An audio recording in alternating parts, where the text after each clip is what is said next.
Bullies pushed the quiet student down the hall, thinking she was helpless.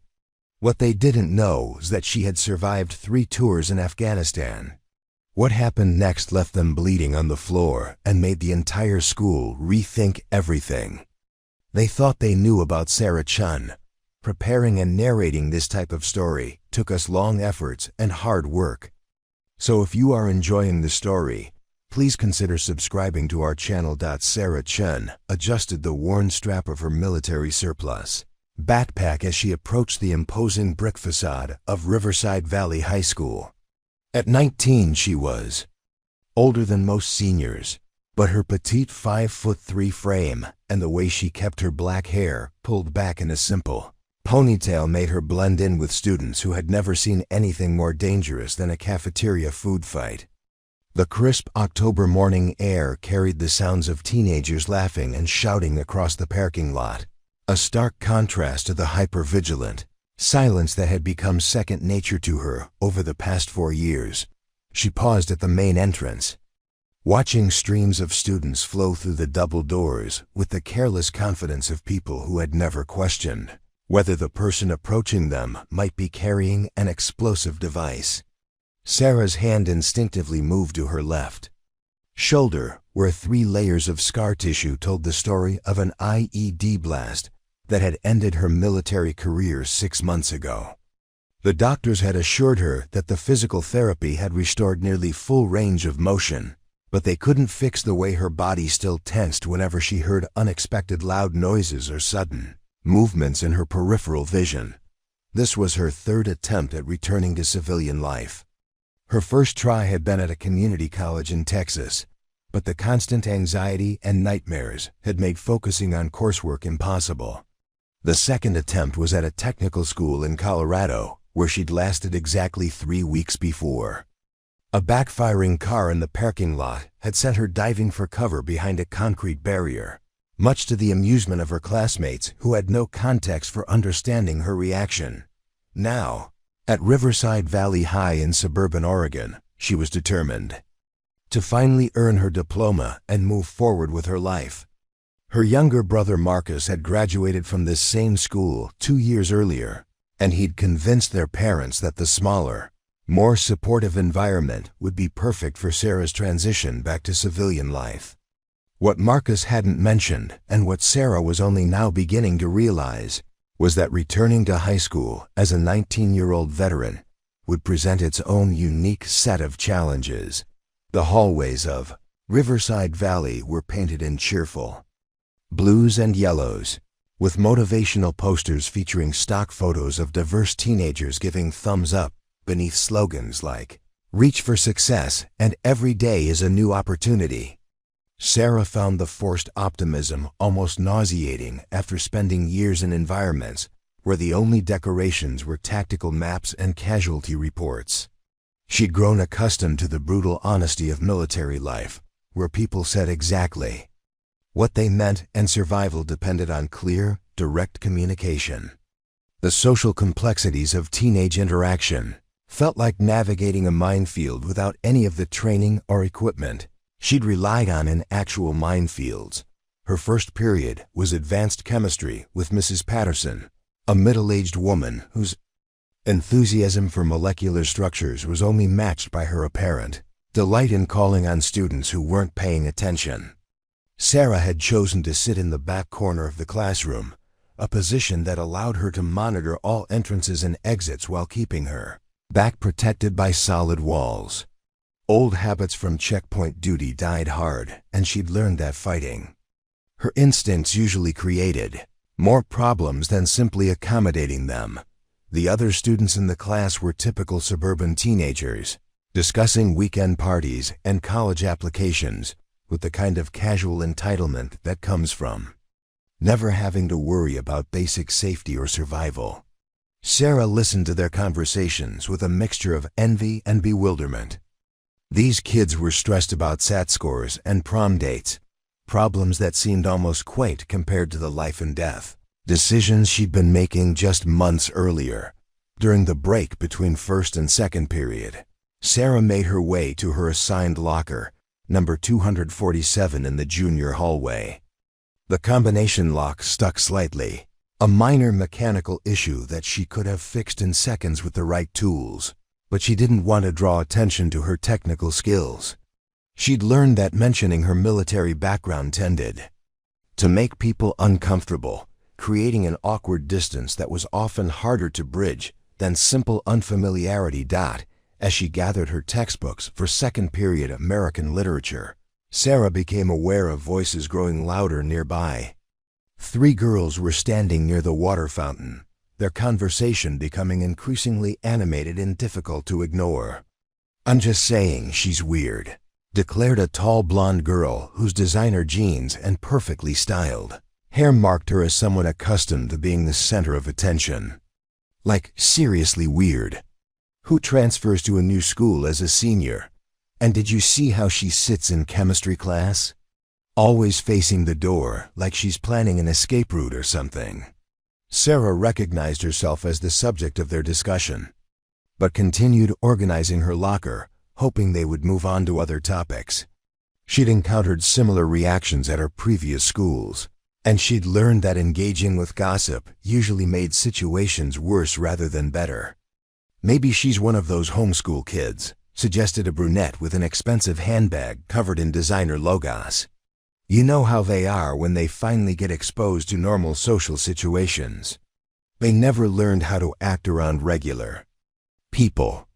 The third girl, a redhead with an elaborate manicure that probably cost more than Sarah's entire wardrobe, laughed loudly. "Or maybe she's just a total freak who thinks she's too good to talk to anyone.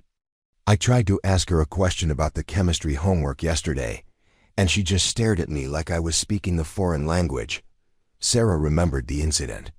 The redhead, whose name she thought was Brittany or possibly Bethany, had approached her after class asking about the molecular structure assignment. Sarah had been in the middle of a flashback triggered by the chemical smell of the lab, reliving a moment when she'd had to identify the components of an improvised explosive device while under sniper fire.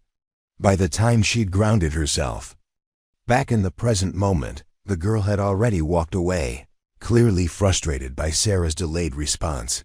These misunderstandings had become a regular part of Sarah's civilian experience. People expected immediate, socially appropriate responses to casual interactions, but Sarah's brain was still wired for threat assessment and tactical analysis. In combat situations, taking time to carefully evaluate before responding could mean the difference between life and death. In high school chemistry class, it apparently just made people think you were rude or antisocial. The blonde girl, who seemed to be the leader of the group, continued her analysis of Sarah's social deficiencies. "I heard from my mom, who works at the district office, that she's older than most seniors, like 19 or something. What kind of loser takes that long to finish high school?" Sarah's jaw tightened involuntarily.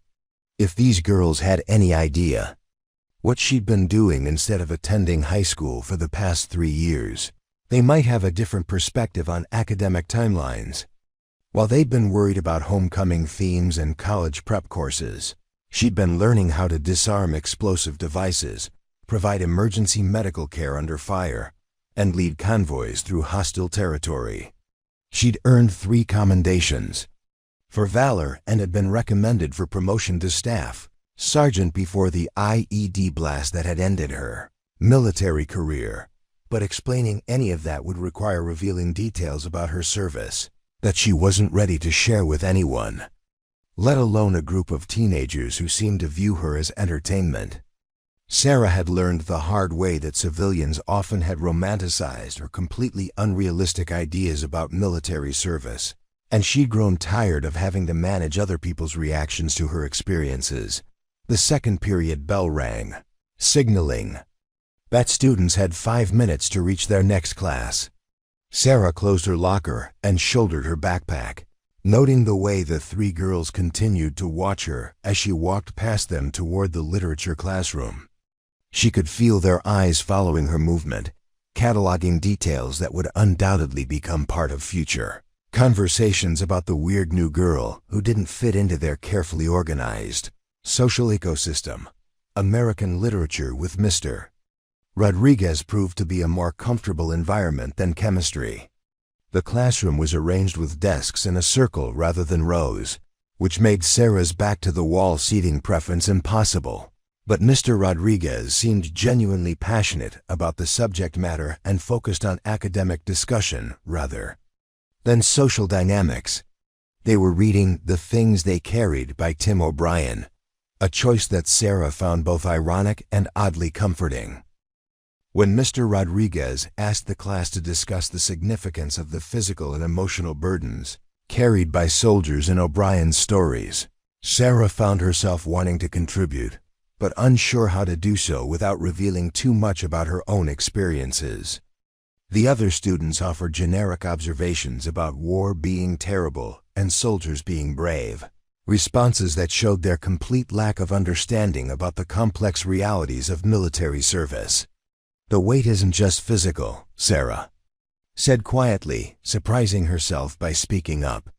"It's about responsibility. Every piece of equipment, every decision, every person you're responsible for. That weight doesn't go away when you take off the gear." The classroom fell silent, and Sarah realized that her comment had revealed more about her personal knowledge than she'd intended. Mr. Rodriguez looked at her with interest, clearly recognizing that her insight came from something deeper than textbook analysis, but he was professional enough not to push for details she might not be ready to share. "That's a very sophisticated understanding of O'Brien's themes," he said simply. "Thank you for that perspective, Sarah." The rest of the class period passed without incident, but Sarah noticed several students glancing at her with curious expressions. She'd managed to demonstrate that she was intellectually capable, while simultaneously highlighting the fact that she was different from her classmates in ways they couldn't quite understand. During lunch period, Sarah faced the familiar challenge of navigating the social geography of the cafeteria. The large, open space with multiple entrance points and hundreds of students made her nervous in ways that she couldn't easily explain to people who had never had to worry about ambush attacks or improvised explosive devices hidden in crowded public spaces. She purchased a sandwich and a bottle of water from the lunch line, then surveyed the seating options with the same methodical approach she'd once used to evaluate potential camping sites in hostile territory.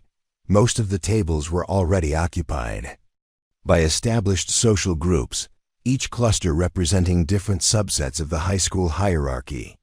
The athletic students dominated the center of the room, their letterman jackets and confident postures marking their territory as clearly as flags. The academically focused students had claimed tables near the windows, their conversations punctuated by the sound of textbook pages turning and calculators clicking. Various other groups had established their own smaller territories throughout the space, leaving few options for someone who didn't clearly belong to any particular category. Sarah eventually settled at a small table near the emergency exit, a location that offered strategic advantages, but also marked her as someone who chose isolation over integration. She ate her sandwich methodically while observing the social dynamics playing out around her, noting the way different groups interacted with each other and identifying potential sources of conflict or alliance. The three girls from the hallway earlier had claimed a prime table near the center of the cafeteria, their animated conversation and frequent laughter drawing attention from other students.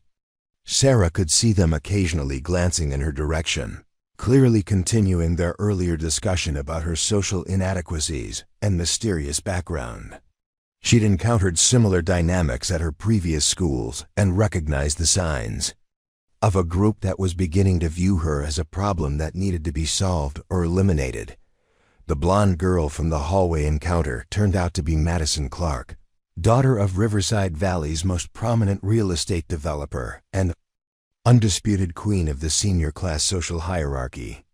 Madison had perfected the art of wielding influence through a combination of inherited wealth, strategic alliances, and an intuitive understanding of teenage social dynamics that would have impressed military intelligence officers. Her father's donations to the school district ensured that she enjoyed certain privileges, and her mother's position on the Parent-Teacher Association gave her access to information that other students could only dream of obtaining. Madison's inner circle consisted of her two most trusted lieutenants, Victoria Sterling, whose family owned the largest car dealership in 3 counties, and Ashley Morrison, whose mother served as the town's mayor. Together, they formed a triumvirate that had controlled Riverside Valley's social ecosystem for the better part of 4 years, systematically identifying threats to their dominance and eliminating them through carefully orchestrated campaigns of exclusion and humiliation. Their methods were sophisticated and rarely left fingerprints that could be traced back to them directly. They understood that blatant cruelty was less effective than subtle manipulation, and they'd perfected techniques for isolating targets while maintaining plausible deniability about their involvement. Previous victims had transferred schools, developed eating disorders, or simply retreated into social invisibility rather than continue fighting battles. They couldn't win against opponents who controlled the terrain. Sarah represented a particularly intriguing challenge for Madison's group. Unlike their previous targets, who had been clearly identifiable as social misfits or academic overachievers, Sarah's background remained frustratingly opaque. She didn't fit into any of the standard categories that made teenagers easy to classify and dismiss. Her clothes were generic enough to avoid making statements about economic status or subcultural affiliation. Her behavior was polite but distant, offering no obvious vulnerabilities that could be exploited through conventional teenage warfare. During their lunch period strategy session, Madison outlined the problem to her companions with the same methodical approach she used for planning homecoming themes or organizing charity fundraisers. "The new girl is becoming a distraction," she explained while delicately picking at a salad that cost more than most families spent on groceries in a week. "People are starting to ask questions about her, and that's creating uncertainty in the social structure we've worked so hard to establish." Victoria nodded in agreement, her expertly applied makeup highlighting features that had been surgically enhanced during a summer trip to Beverly Hills. "I overheard some of the junior girls talking about how mysterious she is. They think there's something romantic about her whole silent, brooding thing. If we don't handle this quickly, she could start attracting followers." Ashley contributed her own observations while scrolling through social media feeds on her latest iPhone. "My mom mentioned that the district received some unusual paperwork for her enrollment. Something about military transcripts and special accommodation requests. She wouldn't give me details, but it sounded like there might be some kind of disability or psychological issue involved." This information added a new dimension to their strategic analysis. If Sarah was dealing with documented mental health challenges, they would need to be more careful about their approach to avoid triggering administrative intervention or parental complaints. However, it also suggested potential vulnerabilities that could be exploited if they were clever about their tactics. Madison had built her reputation on her ability to identify and exploit weaknesses in her opponents while maintaining the appearance of innocent involvement. She'd perfected the art of psychological warfare through a series of successful campaigns against previous threats to her social dominance. Her methods included spreading carefully crafted rumors that contained just enough truth to be believable, orchestrating social exclusion through strategic disinvitation from important events, and manipulating academic or extracurricular situations to create maximum embarrassment for her targets. "We need more intelligence before we make our move," Madison decided, her tone carrying the authority that came from years of successful leadership in teenage politics. "I want to know everything about her background, her family situation, her academic record, and any special circumstances that brought her here. Once we understand her vulnerabilities, we can design an approach that will be both effective and untraceable."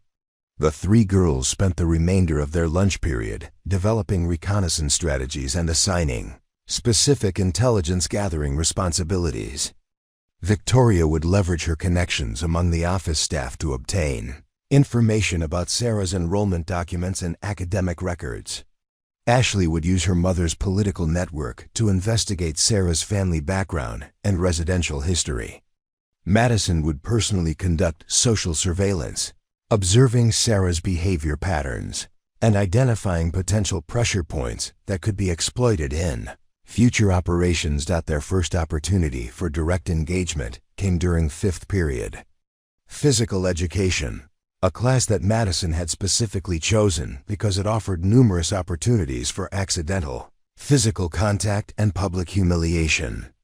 The gymnasium at Riverside Valley was a massive facility that doubled as a venue for school assemblies and community events, with bleachers that could accommodate the entire student body and professional quality sound equipment that amplified every word spoken on the polished wooden floor. Coach Williams had organized the class into teams for a volleyball tournament that would continue for the remainder of the week.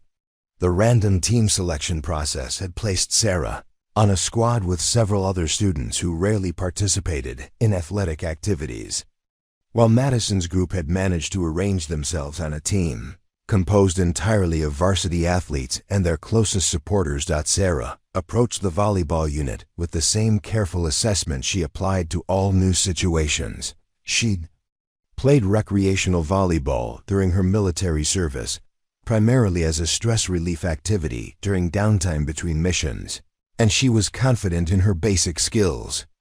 However, she was also aware that high school athletics often involved social dynamics that had little to do with actual athletic ability, and she was prepared for the possibility that the competition might become a vehicle for other agendas.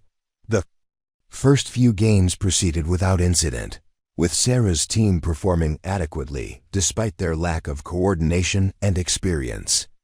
Sarah contributed steady, reliable play without drawing attention to herself, rotating through positions efficiently and communicating effectively with her teammates.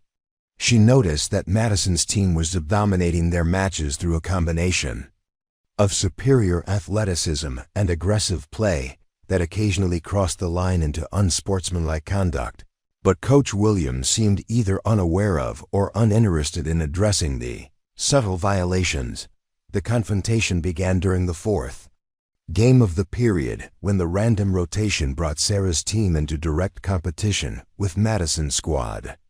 The gymnasium had filled with spectators from other pay classes, creating an audience that Madison clearly intended to use for maximum impact. She'd positioned herself strategically at the net, where her height advantage and aggressive playing style would be most visible to the crowd. "Hope you're ready to actually compete," Madison called out during the warm-up period, her voice carrying clearly across the court. "This isn't like hiding in the back of chemistry class where nobody notices if you participate or not." Sarah continued her stretching routine without responding, but she registered the comment as the opening move in what was likely to become a more sustained campaign of harassment. She'd observed similar tactics in military contexts where psychological pressure was often more effective than direct confrontation for breaking down opponents' resistance and morale. The game began with Madison's team establishing early dominance through a series of powerful serves and coordinated attacks that overwhelmed Sarah's less experienced teammates. However, Sarah herself proved to be a more formidable opponent than Madison had anticipated. Her military training had emphasized physical fitness and mental toughness, and her reflexes had been honed by situations where split-second reactions could determine survival outcomes.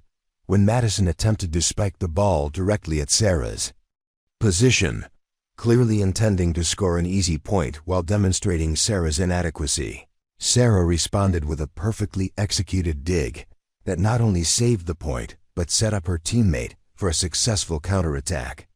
The crowd reacted with surprised approval, and Sarah noticed Madison's expression shift from confident anticipation to annoyed frustration.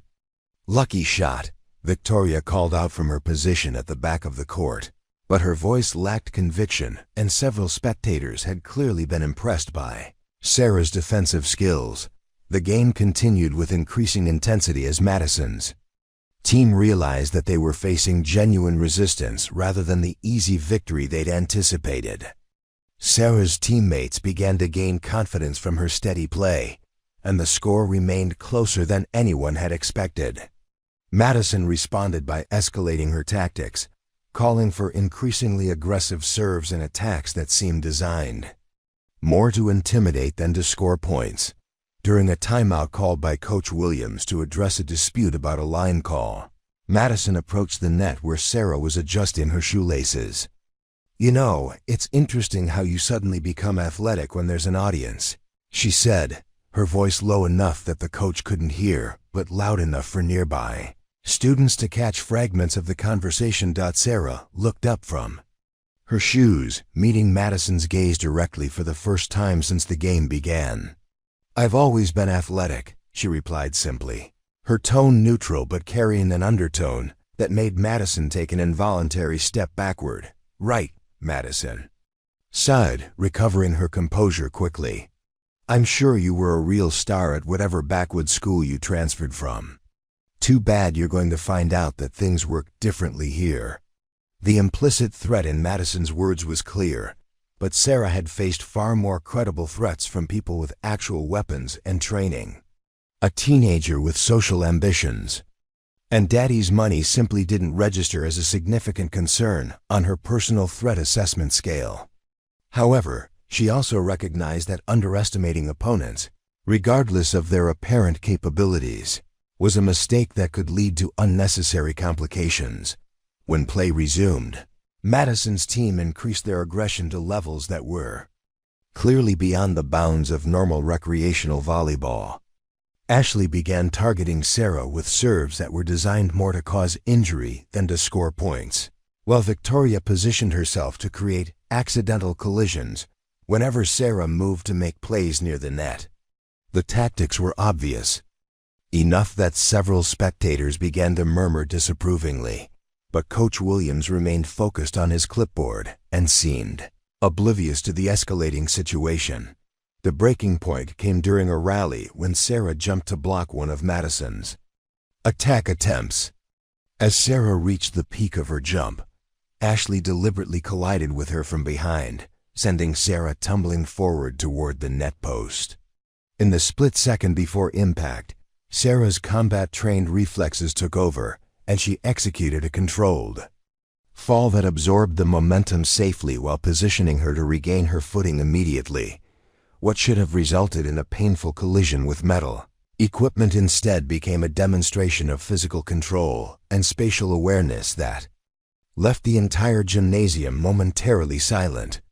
Sarah rolled through the fall with the fluid precision of someone who had been trained to handle far more dangerous situations, coming to her feet in a ready position that suggested she was prepared for whatever might come next. The silence stretched for several seconds as students processed what they had witnessed. Sarah's response to Ashley's attack had been so professionally executed that it was impossible to dismiss as luck or coincidence. Her movements had displayed a level of training and conditioning that was completely inconsistent with the image of an awkward transfer student that Madison's group had been trying to establish. Madison stared at Sarah with a mixture of surprise and calculation, clearly realizing that her initial assessment of this particular target had been significantly flawed. The quiet, withdrawn girl she'd planned to eliminate through standard high school bullying tactics had just demonstrated capabilities that suggested she might be considerably more formidable than anticipated. Coach Williams finally looked up from his clipboard and blew his whistle to signal the end of the period, apparently unaware that anything significant had occurred. Students began filing toward the locker rooms, but their conversations were focused entirely on Sarah's unexpected display of athletic ability and the obvious attempt by Madison's group to injure her during what was supposed to be a recreational game. In the girls' locker room, Madison huddled with her allies to reassess their strategy in light of this new information. Sarah's physical capabilities were clearly beyond anything they had encountered in previous campaigns, and her calm response to Ashley's attack suggested a level of mental toughness that might not be easily broken through conventional psychological pressure. We need to be smarter about this, Madison concluded while changing back into her designer clothes. Whatever her background is, she's not going to fold as easily as we thought. We need to find leverage that doesn't depend on physical intimidation or simple social pressure. The weekend provided Madison and her allies with valuable time to develop a more sophisticated approach to the Sarah problem. Victoria had successfully charmed Mrs. Henderson in the registrar's office into revealing that Sarah's transcripts included several unexplained gaps and references to alternative educational programs that weren't clearly defined. Ashley's mother had discreetly inquired through municipal channels and discovered that the Chen family had moved to Riverside Valley just 2 months earlier, purchasing a modest home in one of the town's less affluent neighborhoods with what appeared to be a cash transaction. These fragments of information painted a picture of someone with an unconventional background, but they still didn't provide the clear vulnerabilities that Madison needed to orchestrate an effective campaign. The lack of social media presence was particularly frustrating, as most of their previous operations had relied heavily on digital manipulation and online reputation destruction. Sarah seemed to exist in a virtual vacuum, with no Facebook profile, Instagram account, or Twitter presence that could be weaponized against her. Monday morning brought the first test of Madison's revised strategy. Instead of direct confrontation, she had decided to implement a campaign of systematic isolation designed to make Sarah's school experience increasingly uncomfortable without providing clear evidence of deliberate harassment. The approach required careful coordination among her extensive network of followers and allies, each playing small roles in a larger pattern that would be difficult for administrators to identify or address. The operation began during first period chemistry, when Madison had arranged for several students to occupy the seats around Sarah's preferred corner position. Sarah arrived to find her usual spot surrounded by members of the drama club, who had been instructed to conduct an animated discussion about their upcoming production, loud enough to make concentration difficult. When Sarah attempted to find alternative seating, she discovered that every available desk had somehow been claimed by backpacks or textbooks, forcing her to sit in the front row directly under Mrs. Patterson's watchful eye. The change in seating arrangement disrupted Sarah's carefully maintained situational awareness protocols. Without the ability to monitor the classroom's entrances and keep her back protected, she found herself experiencing low-level anxiety that made focusing on the chemical equations considerably more challenging. Mrs. Patterson, interpreting Sarah's obvious discomfort as academic difficulty, began calling on her more frequently and offering unsolicited help that drew unwanted attention from other students. Between classes, Sarah discovered that her locker had been surrounded by a group of underclassmen who seemed to be having technical difficulties with their own combinations. Every time she approached, they would apologetically explain that they were almost finished, but the process stretched for several minutes and made her late for the second period. The delays were small and individually insignificant, but they created a cumulative effect that began to disrupt her carefully planned daily routine. During lunch period, Sarah found herself facing a new challenge when she arrived at her usual table near the emergency exit. A maintenance crew had set up equipment around the area, explaining that they needed to inspect the fire suppression system and would require the table to remain unoccupied for safety reasons. The workers were polite and professional, and their explanation was perfectly reasonable. But Sarah couldn't shake the feeling that the timing was more than coincidental. With her preferred seating option unavailable, Sarah was forced to find alternative arrangements in the main section of the cafeteria. Every table seemed to be either completely full or occupied by groups who made it clear through subtle body language that additional company would not be welcome. She eventually settled at a table with several students she didn't recognize, but their conversation died as soon as she sat down, creating an awkward silence that followed her throughout the meal. The The pattern continued through the afternoon, with small disruptions and inconveniences that were individually minor, but collectively exhausting. Her gym locker had been accidentally damaged by a cleaning cart, requiring her to use a temporary facility in a different section of the building. The library computer she needed for research had developed mysterious technical problems that the student aide couldn't seem to resolve. Her assigned parking space had been blocked by a delivery truck that remained there for the entire school day. By Tuesday, Sarah had begun to recognize the deliberate nature of these seemingly random obstacles. Her military training had included extensive education about psychological operations and harassment techniques, and she could identify the hallmarks of a coordinated campaign designed to create stress and frustration without providing clear targets for retaliation.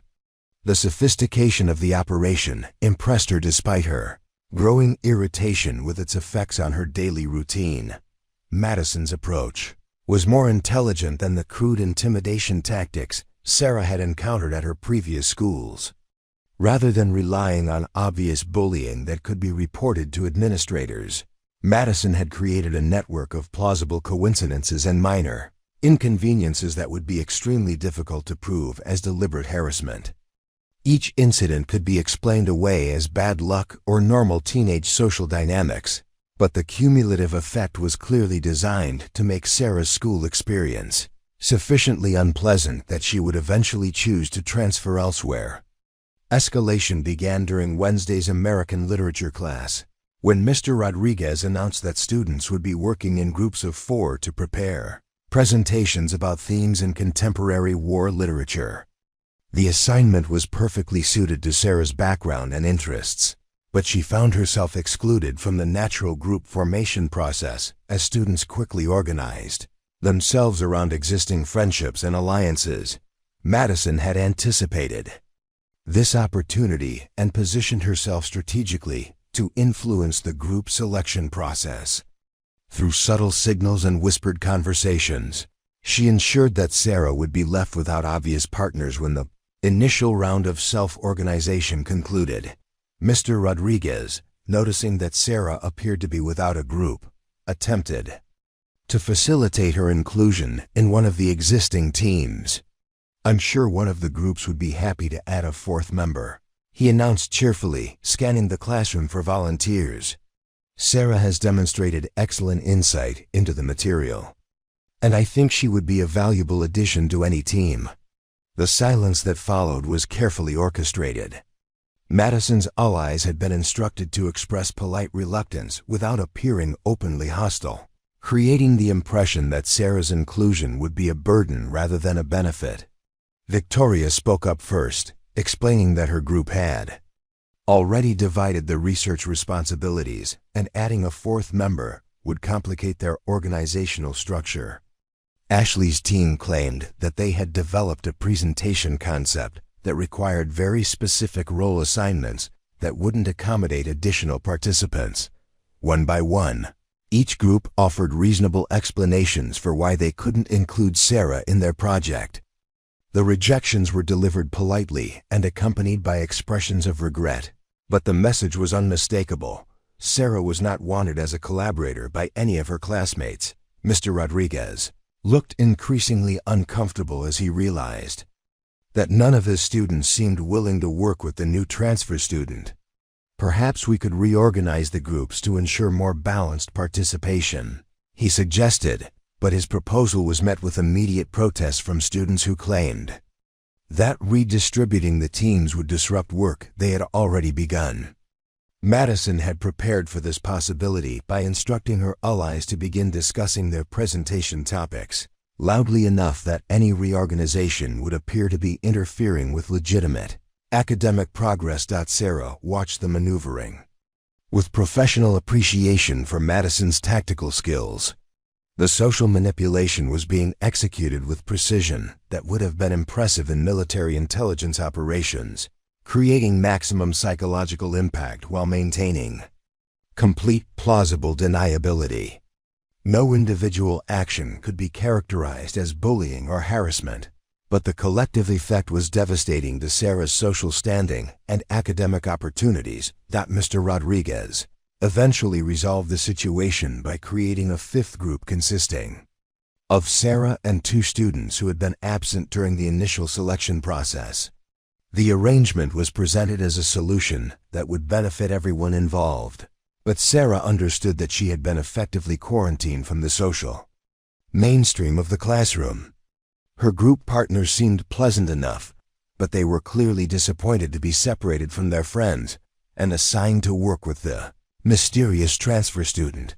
The presentation assignment required extensive research into contemporary military literature, a topic that Sarah could have addressed with first-hand knowledge and genuine expertise. However, she found herself unable to contribute meaningfully to the group's discussions without revealing details about her military service that she wasn't prepared to share. Her attempts to guide the research toward more accurate sources and authentic perspectives were met with polite indifference from teammates, who seemed more interested in completing the assignment quickly than exploring the subject matter thoroughly. Thursday brought a new level of sophistication to Madison's campaign when she began incorporating academic sabotage into her harassment strategy.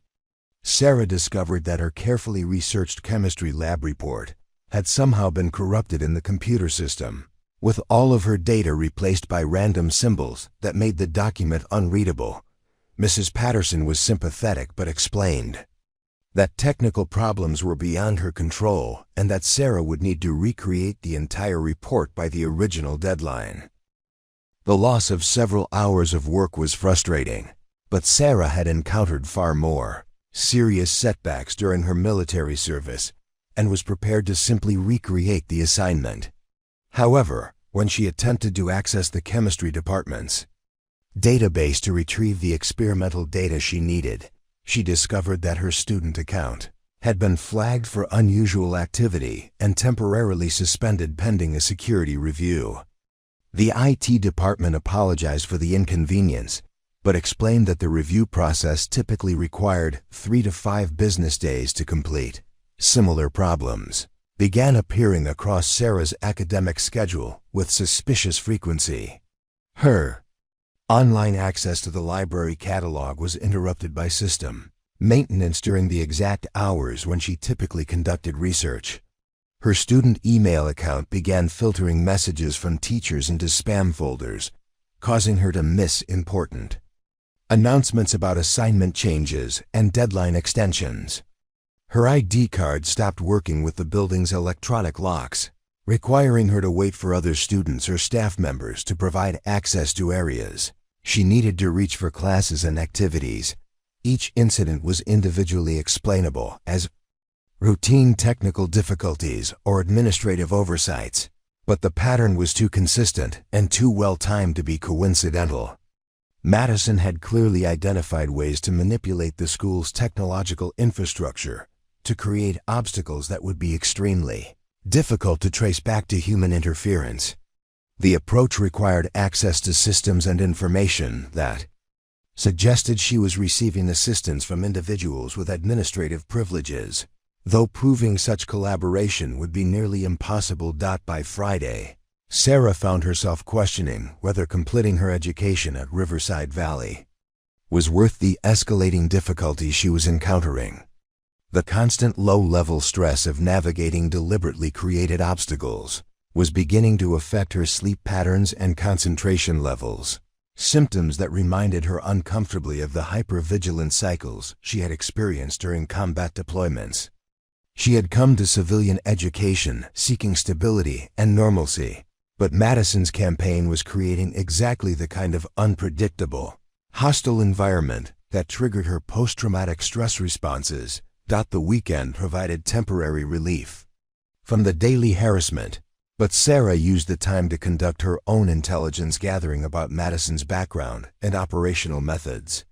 Her military training had included extensive education about counterintelligence techniques, and she applied those skills to analyzing her opponent's strengths, weaknesses, and likely future strategies.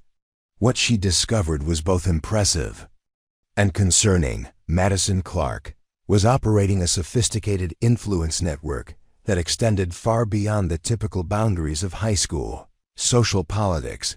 Madison's father's business connections provided her with access to community leaders and municipal officials who could influence school policies and administrative decisions. Her mother's involvement in parent organizations gave her insight into upcoming changes and planned initiatives that could be leveraged to create additional obstacles for targeted students. Most importantly, Madison had cultivated relationships with several staff members who seemed willing to provide information and assistance that went well beyond their professional responsibilities. Sarah realized that she was facing an opponent with resources and capabilities that far exceeded anything she had encountered in her previous civilian school experiences. Madison wasn't just a popular teenager with social influence. She was operating what amounted to a private intelligence network with the ability to manipulate multiple systems and institutions to achieve her objectives. Defeating such an organization would require careful planning and strategic thinking that went well beyond simple self-defense or conflict avoidance. The recognition that she was engaged in actual psychological warfare rather than typical teenage drama triggered a shift in Sarah's mindset that would have significant consequences for everyone involved. She had spent months trying to suppress her military training and tactical instincts in favor of civilian approaches to conflict resolution. But Madison's sophisticated campaign demanded responses that drew on skills she had hoped never to use. Again in a school environment. The following Monday marked the beginning of what Madison privately termed Phase 2 of her campaign against Sarah. The systematic inconveniences and technological sabotage had succeeded in isolating Sarah academically and socially, but they hadn't achieved the ultimate goal of forcing her to transfer schools. Madison's intelligence network had reported that Sarah seemed to be adapting to the obstacles rather than being defeated by them, suggesting that more aggressive tactics would be necessary to break her resistance. Madison had spent the weekend consulting with her most trusted advisors, including her older sister Carolyn, who had graduated from Riverside Valley 2 years earlier after successfully orchestrating the removal of 3 different students who had threatened her social dominance. Carolyn's advice was clear. Escalation needed to be gradual and carefully documented to maintain plausible deniability, but it also needed to target psychological vulnerabilities that would be impossible for the victim to simply endure or work around. The new phase began with an attack on Sarah's academic reputation, designed to undermine her relationship with teachers and eliminate her credibility as a student. Madison had discovered through Victoria's connections in the registrar's office that Sarah was receiving slightly modified assignments in some classes, accommodations that were apparently related to her mysterious medical documentation. These modifications were minor and didn't affect the academic content, but they provided an opportunity to raise questions about Sarah's intellectual capabilities and academic integrity. During first period chemistry, Victoria approached Mrs. Patterson before class began to express concern about fairness in assignment grading. She explained that several students had noticed that Sarah seemed to be receiving different instructions for laboratory reports and wondered whether this might create an unfair advantage in a class where precise methodology was essential for accurate results. Victoria's tone was carefully modulated to sound like genuine academic concern rather than petty complaint, and she emphasized that she was speaking on behalf of students who were too polite to raise the issue directly. Mrs. Patterson was clearly uncomfortable with the implication that she might be showing favoritism to any student, and she spent several minutes explaining that all accommodations were based on documented medical needs and approved through proper administrative channels. However, Victoria's questions had planted seeds of doubt that would influence the teacher's interactions with Sarah throughout the week, creating additional scrutiny and pressure that made every assignment feel like a test of worthiness rather than a normal academic exercise. Similar conversations took place with other teachers throughout Sarah's schedule. always initiated by different students, and always framed as concerns about academic fairness rather than personal attacks.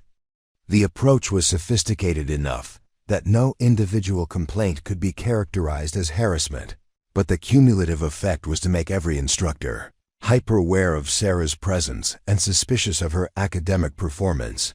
The campaign expanded beyond academics when Ashley began spreading carefully crafted rumors about Sarah's background that contained just enough ambiguity to avoid being definitively disproven.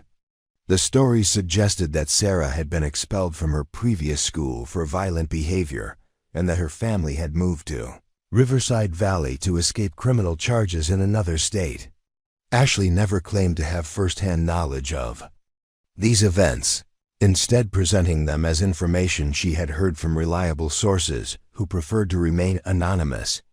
The rumors were designed to explain Sarah's unusual age, her mysterious educational gaps, and her obvious physical capabilities, while painting her as a dangerous individual who posed a potential threat to other students' safety. Ashley was careful to express sympathy for Sarah's situation, while simultaneously suggesting that the school administration might not have conducted adequate background checks before allowing her enrollment. The psychological impact of these rumors was amplified by their partial plausibility and the fact that Sarah's own secretive behavior seemed to support some of the speculation. Her refusal to discuss her background, her obvious discomfort in social situations, and her demonstrated physical skills could all be interpreted as evidence that she was hiding something significant.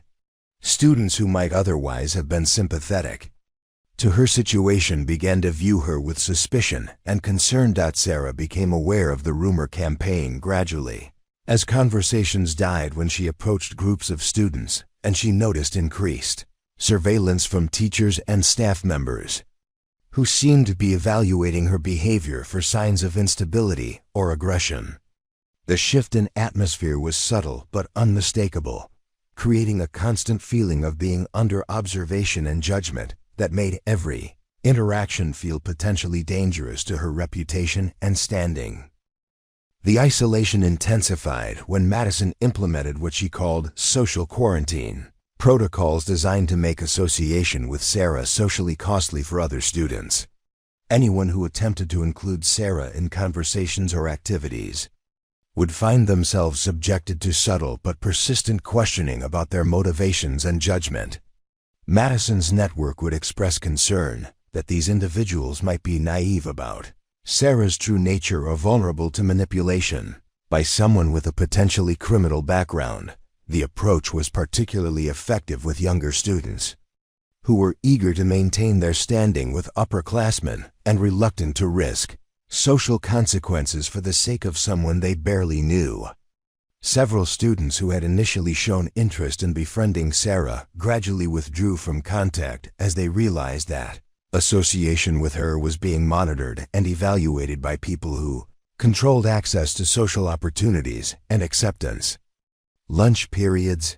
Sarah found herself sitting alone at increasingly isolated tables as other students learned to avoid areas where she typically ate. The cafeteria's social geography shifted around her presence, like she was a contamination zone that needed to be contained and avoided. Staff members began paying closer attention to her behavior during meals, clearly briefed to watch for signs of the antisocial tendencies that the rumors suggested she might be hiding. The academic sabotage escalated when Sarah discovered that her research paper for American literature had been flagged for plagiarism by the school's electronic detection system. The alert indicated that significant portions of her analysis matched content found in online sources, suggesting that she had copied material without proper attribution. When Sarah examined the flagged passages, she realized that someone had gained access to her student account and inserted plagiarized content into her document after she had completed the original work. Mr. Rodriguez was clearly disappointed and confused when he called Sarah to discuss the plagiarism allegations. Her previous work had demonstrated original thinking and genuine understanding of the material, making the apparent academic dishonesty completely inconsistent with her established pattern of performance. However, the evidence was undeniable, and school policy required that plagiarism violations be reported to the administration regardless of the student's previous record or personal circumstances. The meeting with Assistant Principal Davis was professionally conducted but deeply humiliating for Sarah, who found herself unable to explain how plagiarized content had appeared in her document without revealing her suspicions about deliberate sabotage.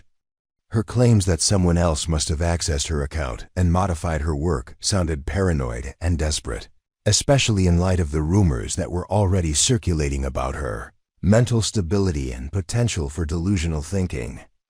Davis was sympathetic but explained that the school's investigation had found no evidence of unauthorized access to Sarah's account, and that the electronic logs showed the plagiarized content had been added from her own computer during hours when she had been logged into the system. The technical evidence seemed to conclusively demonstrate that Sarah herself had inserted the copied material, leaving no room for alternative explanations that might preserve her innocence. Preparing and narrating this type of story took us long efforts and hard work. So if you are enjoying the story, please consider subscribing to our channel. The plagiarism incident became public knowledge within hours of Sarah's meeting with the administration, spread through Madison's network with embellishments that suggested Sarah had been caught cheating multiple times and was being investigated for widespread academic fraud. The story provided apparent confirmation of the earlier rumors about her dishonest character and helped explain why she had been forced to transfer schools and start over with a new identity.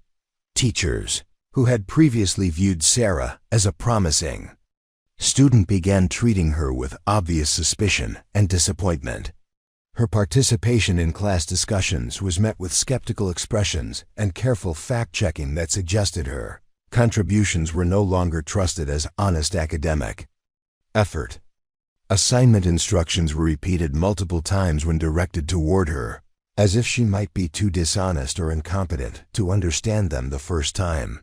The social consequences were even more severe, as students who had maintained neutral attitudes towards Sarah began actively avoiding her as someone whose association might reflect poorly on their own character and judgment.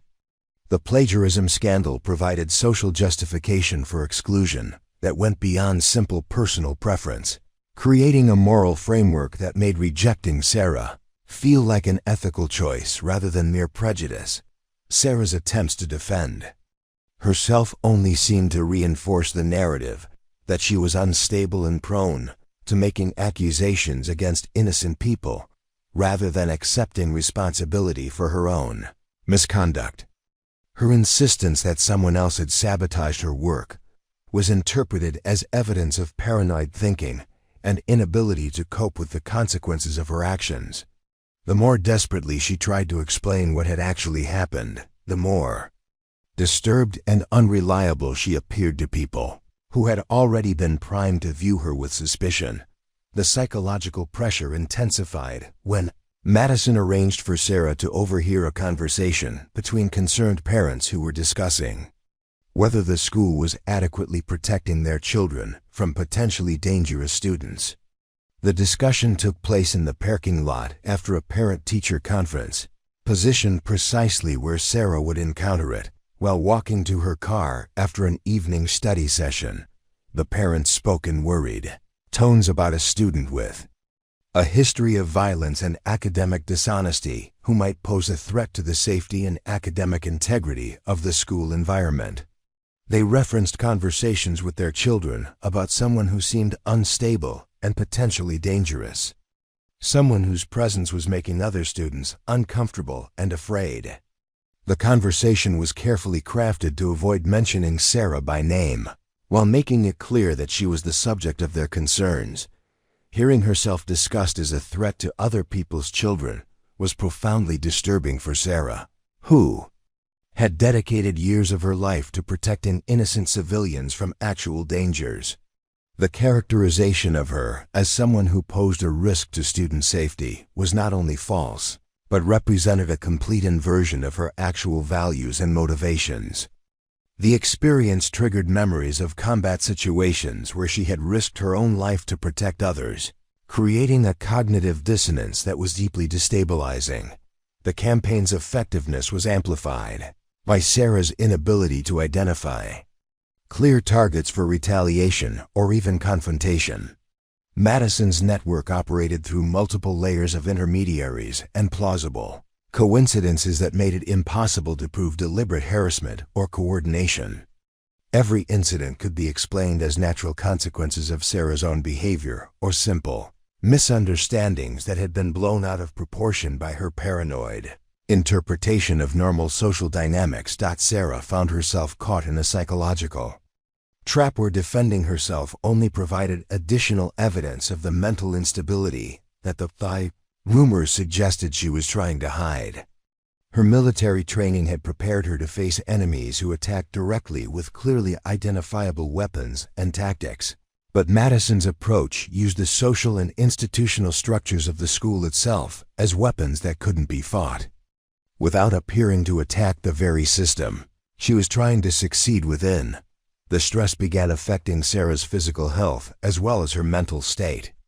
Her sleep patterns became increasingly disrupted as she found herself analyzing every interaction for signs of manipulation or deception.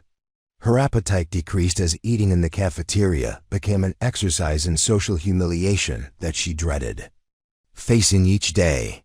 Her academic performance, previously one of her few sources of confidence and pride, began to suffer as the constant pressure made concentration increasingly difficult. By the end of the month, Sarah had begun to seriously consider whether transferring to another school might be the most practical solution to her situation.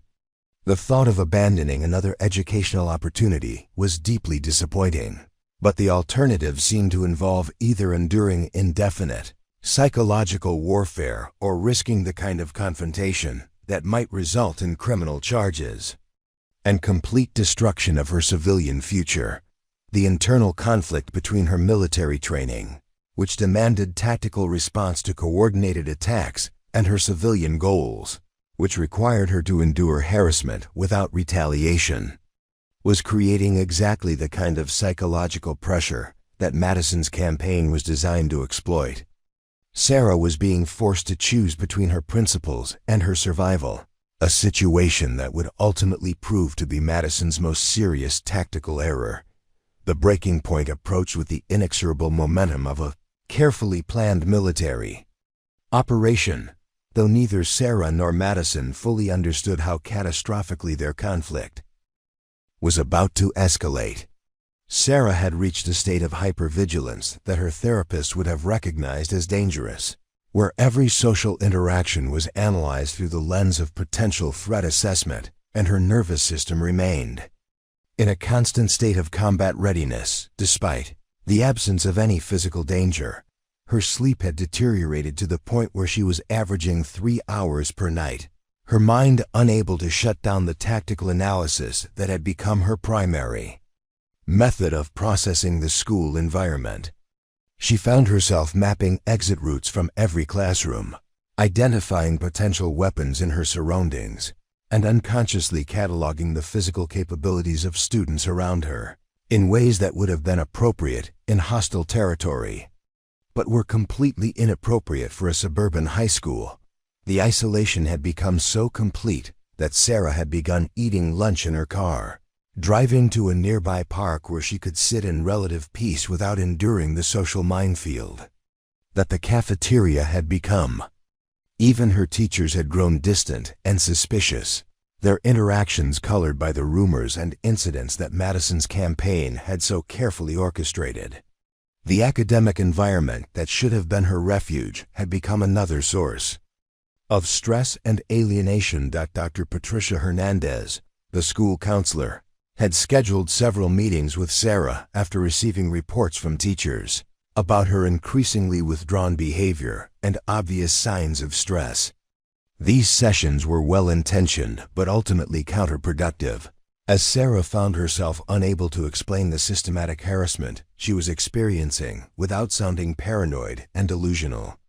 Her military background had taught her to be precise and factual in her reporting, but the subtlety of Madison's psychological warfare made it impossible to present concrete evidence of coordinated attacks.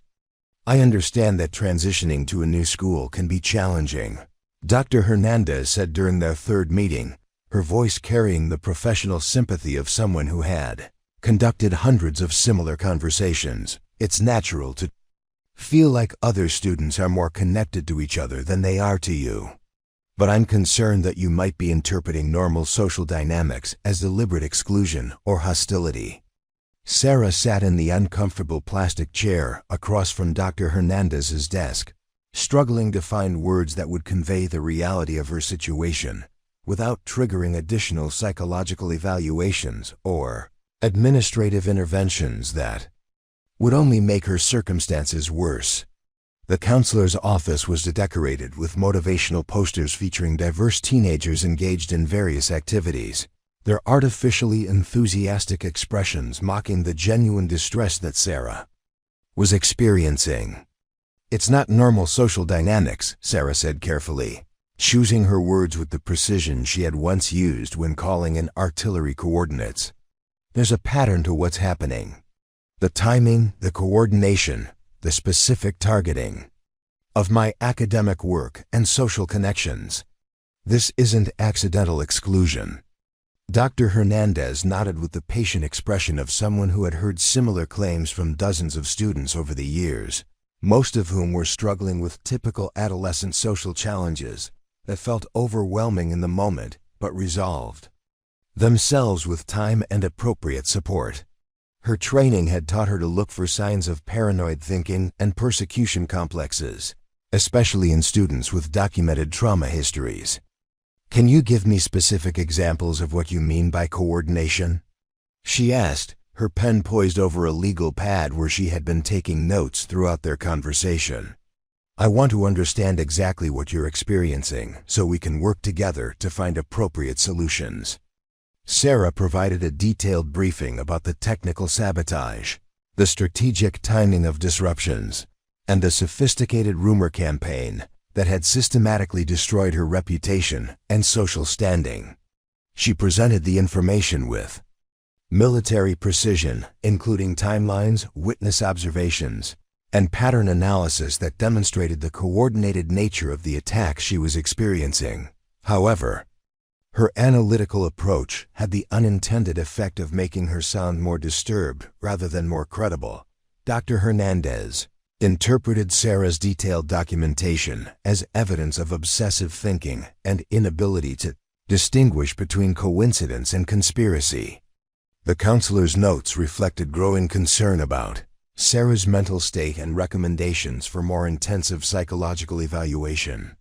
"Sarah, I can see that you've put a lot of thought into analyzing these situations," Dr. Hernandez said gently. "But I wonder if your military background might be causing you to approach civilian social situations with a level of tactical thinking that isn't really appropriate for high school interactions. Sometimes when we're looking for patterns, we can find them even when they don't actually exist." The suggestion that her perceptions were distorted by military conditioning was both insulting and deeply troubling for Sarah, who had spent months carefully controlling her responses to avoid exactly this kind of misinterpretation. She realized that seeking help through official channels had been a tactical error that provided additional ammunition for Madison's campaign while offering no practical solutions to her deteriorating situation. Meanwhile, Madison was experiencing her own form of psychological pressure as the campaign against Sarah stretched into its second month, without achieving the decisive victory she had anticipated. Her previous operations had typically succeeded within 3 weeks, leaving their targets so demoralized and isolated that transfer or complete social withdrawal became inevitable. Sarah's continued resistance was beginning to create doubts among Madison's followers about the effectiveness of their leader's strategies. Victoria had expressed private concerns that the extended timeline was drawing unwanted attention from administrators and parents who were beginning to notice the unusual number of problems affecting one particular student. Ashley was growing uncomfortable with the increasingly sophisticated tactics required to maintain pressure on someone who seemed immune to conventional psychological warfare. Both girls were beginning to question whether Sarah might be more dangerous than they had initially understood. "She's not breaking the way she's supposed to," Victoria observed during one of their private strategy sessions in Madison's bedroom. "Normal people crack under this kind of pressure. The fact that she's still functioning suggests that either she's completely oblivious to what we're doing, which seems unlikely given how smart she obviously is, or she's got some kind of training or experience that's helping her cope with systematic harassment." Madison had reached the same conclusion, but was reluctant to admit that she might have underestimated her opponent. Her reputation as a social strategist depended on her ability to identify and exploit weaknesses in her targets, and Sarah's resilience was beginning to suggest that Madison's analytical skills might not be as sophisticated as she had believed. "We need to force a more direct confrontation," Madison decided, her voice carrying the frustrated authority of a general whose careful siege tactics had failed to capture a strategic objective. "If subtle pressure isn't working, we need to create a situation where she either responds inappropriately and gives us grounds for serious disciplinary action, or she breaks down completely and removes herself from the equation." The plan that emerged from this strategic reassessment would prove to be Madison's most serious miscalculation, demonstrating the dangers of escalating conflicts without understanding the true capabilities of one's opponents.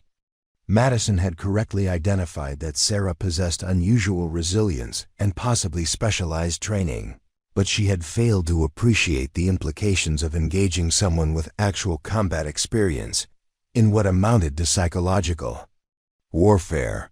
The escalation began during the following week's chemistry lab, where Madison had arranged for Ashley to be assigned as Sarah's lab partner through what appeared to be random selection but had actually involved careful manipulation of Mrs. Patterson's assignment process. The experiment required precise measurement and timing of chemical reactions, providing numerous opportunities for accidental errors that could sabotage Sarah's work while appearing to be simple clumsiness or inexperience. Ashley began the session by expressing enthusiasm about working with Sarah and claiming that she hoped to learn from someone who seemed so focused and methodical in her approach to academic work. The false friendliness was delivered with sufficient sincerity that Mrs. Patterson, who was monitoring the partnership closely due to her concerns about Sarah's controversial accommodation requests, interpreted it as a positive sign that social integration might finally be occurring. However, as the experiment progressed, Ashley systematically undermined every aspect of Sarah's work through a series of carefully timed mistakes and miscommunications. She accidentally contaminated samples by using improperly cleaned equipment, causing chemical reactions that produced false results. She consistently misread measurement instructions, forcing Sarah to repeat procedures multiple times to obtain accurate data. She knocked over beakers and spilled solutions at precisely the moments when such accidents would cause maximum disruption and delay. Each incident was accompanied by profuse apologies and expressions of embarrassment that made it impossible for Sarah to complain without appearing unreasonable and unsympathetic. Ashley's performance was convincing enough that other students and Mrs. Patterson viewed her as a well-meaning but clumsy partner who was trying her best to contribute, despite obvious limitations in laboratory skills. Sarah recognized the sabotage immediately but found herself trapped in the same impossible situation that had characterized Madison's entire campaign. Responding aggressively to what appeared to be innocent mistakes would make her look paranoid and hostile, but allowing the sabotage to continue meant accepting academic failure and providing additional evidence of her supposed incompetence and inability to work cooperatively with other students. The breaking point came when Ashley accidentally spilled a corrosive solution across Sarah's lab notebook, destroying 2 hours of carefully documented observations and calculations that would be impossible to recreate within the remaining class time. The spill occurred just moments before the assignment was due to be submitted, ensuring maximum impact on Sarah's grade while providing Ashley with a perfect excuse about unexpected clumsiness and insufficient time to help recreate the lost work. "Oh my God, I'm so sorry," Ashley exclaimed, her voice carrying across the laboratory and drawing attention from other students and Mrs. Patterson. "I can't believe I just did that. Your whole notebook is ruined. What are we going to do?"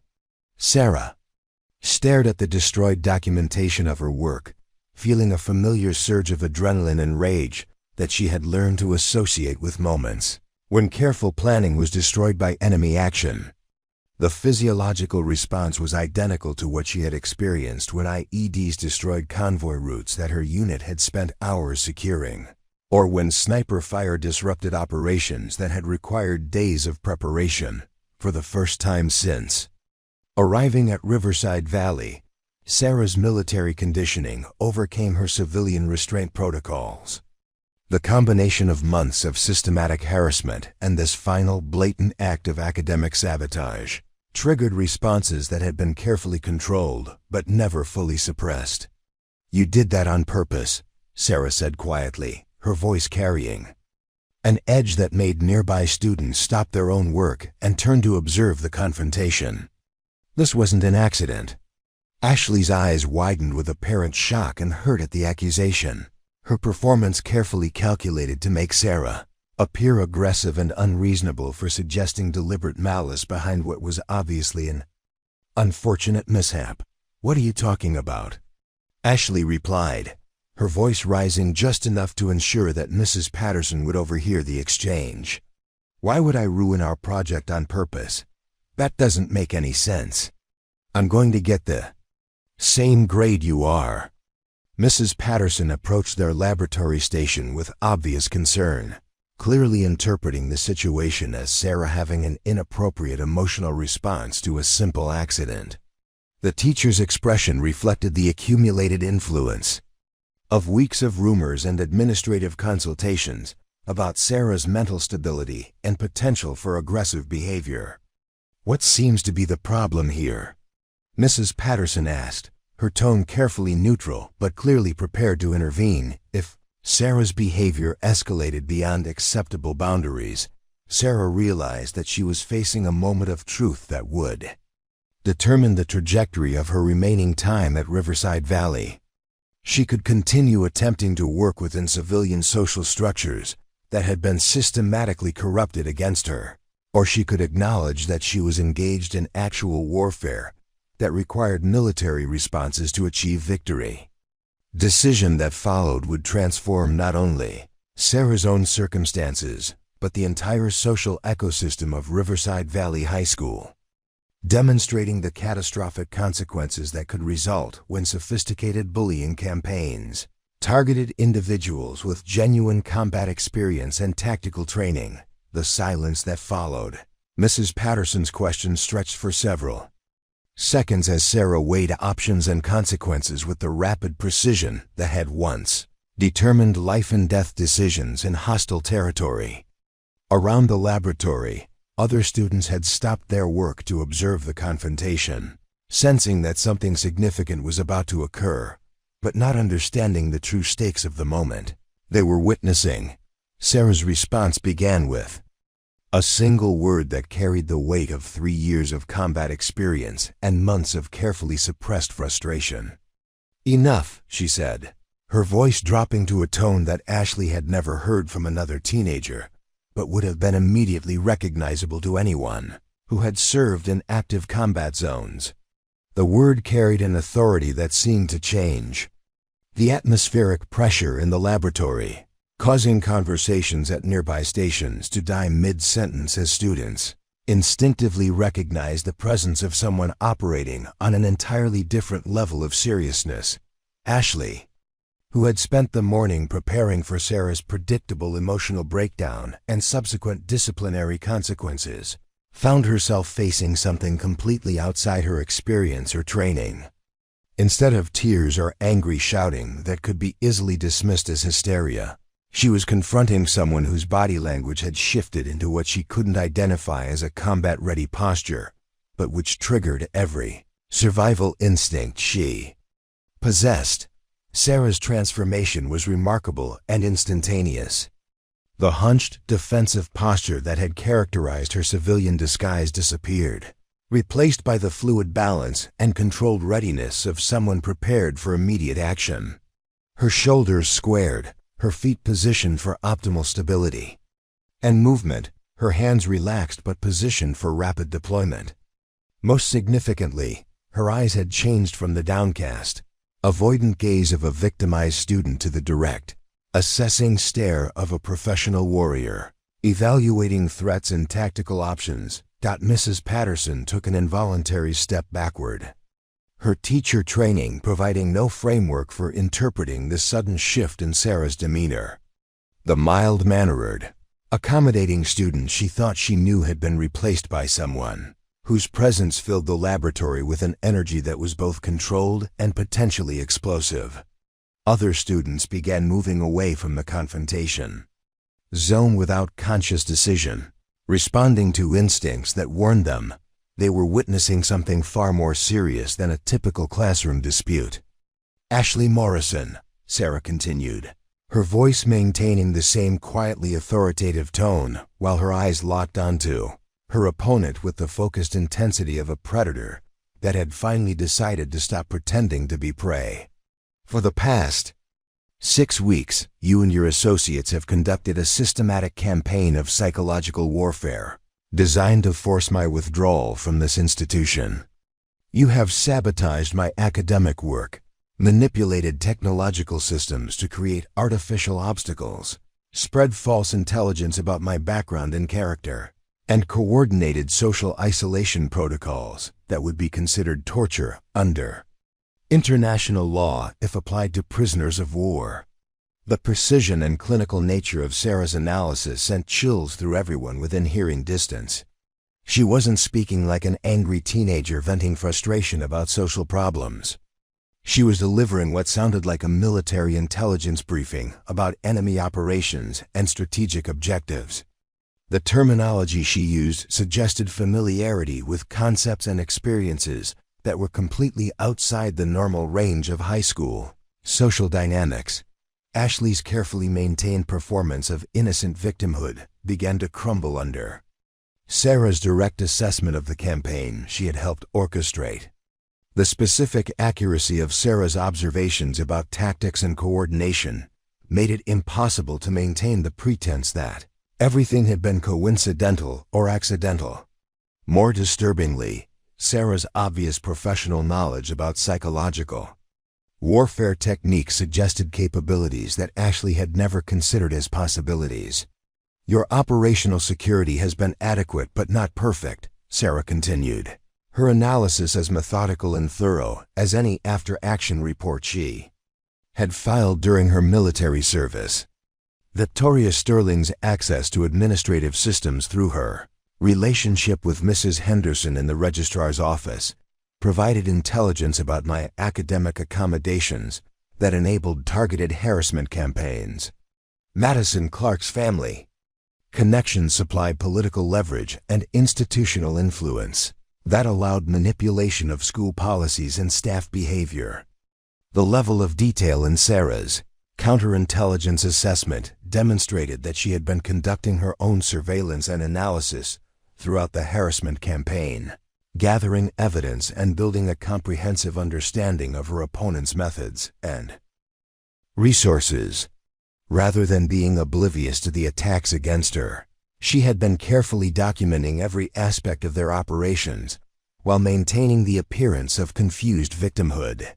Your network's coordination protocols relied on electronic communication systems that left digital footprints in multiple databases, Sarah explained, her tone remaining conversational, while delivering information that would have terrified anyone who understood its implications.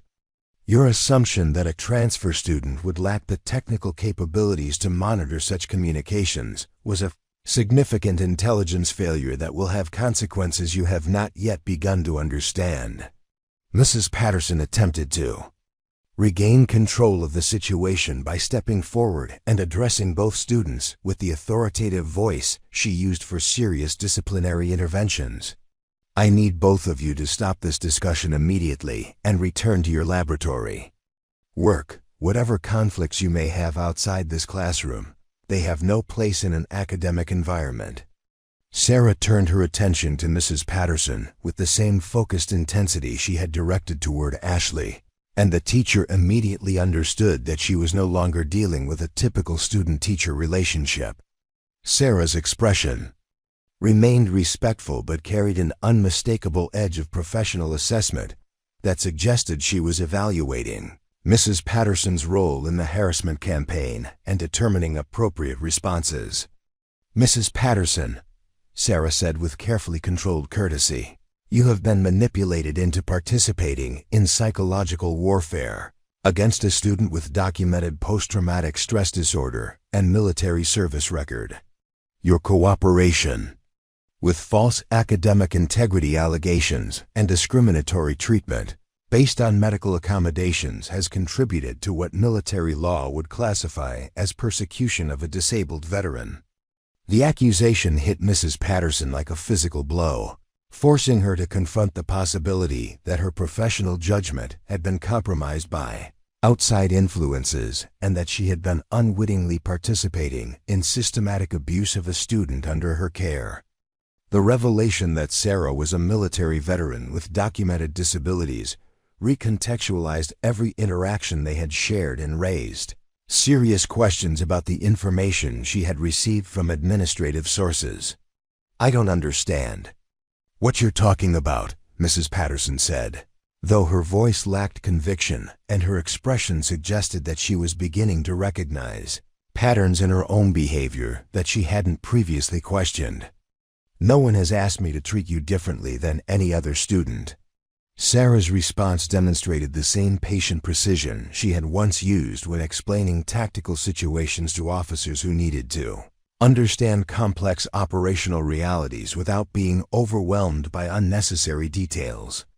"The questions about my academic accommodations that were raised by multiple students following suspicious similar scripts, the increased scrutiny of my laboratory work and assignment submissions, the strategic placement of disruptive students in my preferred seating locations, the convenient technical difficulties that consistently affected my access to resources and information." Each item on Sarah's list hit Mrs. Patterson with the force of recognition, forcing her to acknowledge that patterns she had attributed to coincidence or student initiative had actually been carefully orchestrated manipulations of her professional responsibilities. The realization that she had been used as a weapon against a vulnerable student created a combination of anger and shame that transformed her attitude toward the entire situation. Ashley, meanwhile, had been frantically texting Madison and Victoria to report that their careful psychological warfare campaign had been completely compromised and that Sarah possessed capabilities and knowledge that made their previous tactics not only ineffective but potentially dangerous to their own positions. The responses she received reflected the same shock and growing panic that she was experiencing as they realized they had been conducting amateur operations against someone with professional training and experience. The laboratory had become completely silent except for the sound of Sarah's voice as she continued her analysis of the harassment campaign and its operational failures. Other students stood frozen at their workstations, afraid to move or speak while witnessing what appeared to be a complete inversion of every social dynamic they thought they understood about their school environment. Madison Clark made a critical error in assuming that civilian psychological warfare could be effective against someone with military conditioning and tactical training. Sarah explained, her tone carrying the authority of someone providing professional education rather than personal threats. Her network's reliance on social manipulation and institutional corruption demonstrated sophisticated understanding of civilian vulnerabilities, but complete ignorance of military countermeasures and response protocols. The implications of Sarah's words were beginning to penetrate the consciousness of everyone present, She wasn't just defending herself against bullying. She was conducting what amounted to a military debriefing about enemy operations that had been detected, analyzed, and ultimately defeated through superior intelligence and tactical capabilities. The escalation to direct sabotage represents a critical miscalculation that transforms this conflict from harassment to what military law would classify as active hostilities. Sarah continued, her clinical assessment becoming more ominous as she detailed the legal and practical consequences of Madison's campaign. Such escalation authorizes responses that are proportional to the threat level and tactical sophistication of the attacks being conducted. Ashley realized that she was no longer dealing with a fellow student who might be intimidated or manipulated through conventional teenage social warfare. She was facing someone whose response to systematic harassment would be guided by military training and combat experience rather than civilian conflict resolution strategies.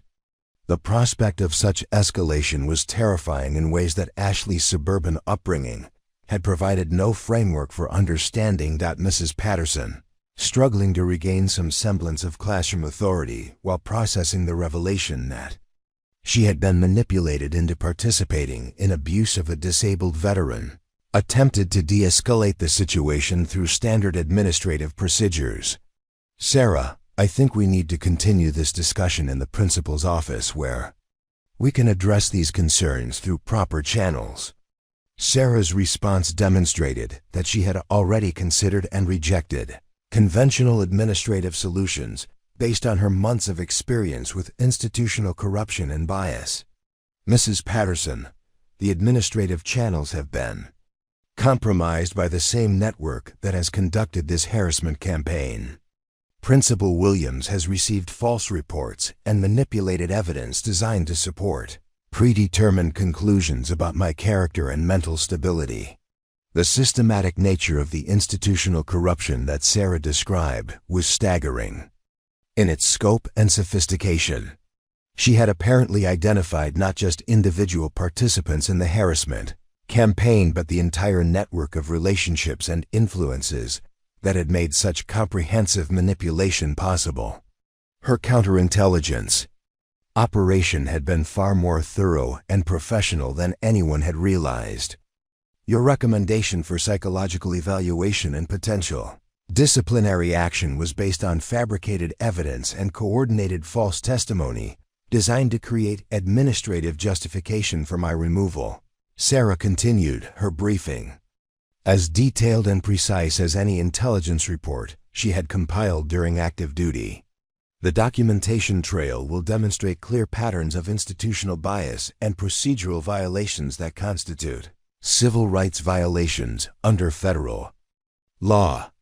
The legal implications of Sarah's analysis sent waves of panic through Ashley's text communications with Madison's network, as they realized that their sophisticated harassment campaign had been conducted against someone with both the knowledge and documentation necessary to pursue federal civil rights violations and institutional liability claims. Their assumption that a teenage transfer student would lack access to legal resources or understanding of civil rights protections had been catastrophically incorrect. The laboratory period was rapidly approaching its end, but the confrontation had reached a point where normal academic schedules seemed irrelevant compared to the magnitude of what was being revealed about systematic institutional corruption and psychological warfare campaigns operating within Riverside Valley High School. Students began gathering their materials automatically while keeping their attention focused on the unprecedented scene unfolding at Sarah and Ashley's workstation. Sarah's final statement before the bell rang carried the weight of a military ultimatum delivered with absolute certainty about the consequences of continued hostilities. The harassment campaign ends immediately, or the responses that follow will be guided by military doctrine rather than civilian conflict resolution. The choice belongs to Madison Clark and her network, but the consequences will be permanent and irreversible. The bell that signaled the end of the period rang into a silence that seemed to echo with the implications of what everyone present had witnessed. marking the end of one phase of the conflict and the beginning of something entirely different, and far more dangerous for everyone involved. The hallway outside the chemistry laboratory erupted into chaos as students poured out of classrooms, their voices carrying fragments of the confrontation they had witnessed into a communications network that would spread the news throughout Riverside Valley within minutes. Ashley Morrison stumbled through the doorway like someone emerging from a natural disaster, her face pale and her hands trembling as she frantically typed messages to Madison and Victoria, describing the complete collapse of their carefully constructed psychological warfare campaign. Madison Clark was in advanced calculus when her phone began vibrating with increasingly desperate messages from Ashley, each text revealing new layers of catastrophic intelligence failure and operational exposure. The carefully controlled social queen who had orchestrated months of sophisticated harassment found herself reading reports that her target possessed military training, documented disability status, and detailed knowledge of every tactic they had employed against her. "She knows everything," Ashley's text read. "She's been monitoring our communications. She has evidence of the whole campaign. She talked like a soldier giving a briefing. Madison, she's not a normal student. We messed up big time." Victoria Sterling, sitting in her economics class across the building, received simultaneous reports from multiple sources as word of the chemistry lab confrontation spread through student networks with viral intensity. Her carefully maintained image as Madison's sophisticated lieutenant began crumbling as she realized that their operations against Sarah had been conducted under completely false assumptions about their target's capabilities and background. The revelation that Sarah was a military veteran with combat experience transformed the entire context of Madison's campaign from successful psychological manipulation to dangerous provocation of someone with professional training in warfare and tactical response. Victoria's business-oriented mind immediately grasped the legal and practical implications of having conducted systematic harassment against a disabled veteran, recognizing potential federal liability that could destroy not only their social standing but their families' reputations and financial security. Principal Williams found himself facing a crisis that exceeded anything in his administrative experience when Mrs. Patterson arrived at his office demanding immediate intervention in what she described as systematic institutional manipulation and civil rights violations. The chemistry teacher's report detailed months of coordinated harassment that had apparently operated through corrupted administrative processes and compromised staff members, creating liability exposure that threatened the entire school district. "I need to speak with Sarah Chen immediately," Mrs. Patterson insisted, her professional composure barely containing the anger and shame she felt about her unwitting participation in the harassment campaign. "I've been manipulated into discriminating against a disabled veteran student, and I need to understand the full scope of what's been happening in my classroom and throughout this school." Principal Williams struggled to process information that contradicted everything he thought he knew about the new transfer student, whose mysterious background and social difficulties had been the subject of numerous staff discussions and administrative consultations. The transformation of Sarah from problematic student to harassment victim and military veteran required a complete reevaluation of every decision and recommendation that had shaped her experience at Riverside Valley. Meanwhile, Sarah walked through the hallways with the measured pace and alert awareness of someone who had finally dropped the exhausting pretense of civilian vulnerability and returned to the tactical mindset that had kept her alive through 3 combat deployments. Students moved aside instinctively as she passed, responding to body language and presence that communicated dangerous competence even to people with no military experience or training. Her destination was the main office, where she intended to provide Principal Williams with a comprehensive briefing about the psychological warfare campaign that had been conducted against her through corrupted institutional processes. The evidence she had gathered over months of careful surveillance and documentation would demonstrate not only the scope of Madison's operations but the administrative failures that had enabled systematic abuse of a disabled student. The office staff watched nervously as Sarah approached the reception desk with the purposeful stride of someone reporting for a critical military briefing. Her transformation from quiet, withdrawn transfer student to confident professional was so complete that several staff members initially failed to recognize her as the same person who had submitted accommodation requests and disciplinary reports just weeks earlier. "I need to see Principal Williams immediately regarding federal civil rights violations and institutional corruption that have created hostile educational environment for a disabled veteran," Sarah announced, her military bearing and precise language causing immediate consternation among office personnel, who were completely unprepared for such direct and serious allegations. Mrs. Rodriguez, the office manager, fumbled with scheduling systems while trying to process the implications of Sarah's formal complaint. The mention of federal civil rights violations and veteran status triggered administrative protocols that required immediate escalation and careful documentation, transforming what might have been a routine student grievance into a potential legal crisis for the entire school district. Principal Williams emerged from his office within minutes, his expression reflecting the serious concern of an administrator who recognized that his institution was facing unprecedented liability exposure. The quiet, problematic student he thought he knew had been replaced by someone whose professional demeanor and legal terminology suggested capabilities and resources that could threaten his career and the school's accreditation. "Miss Chen, please come into my office immediately," Principal Williams said, his tone carrying the urgency of someone attempting to contain a developing crisis before it escalated beyond his ability to manage.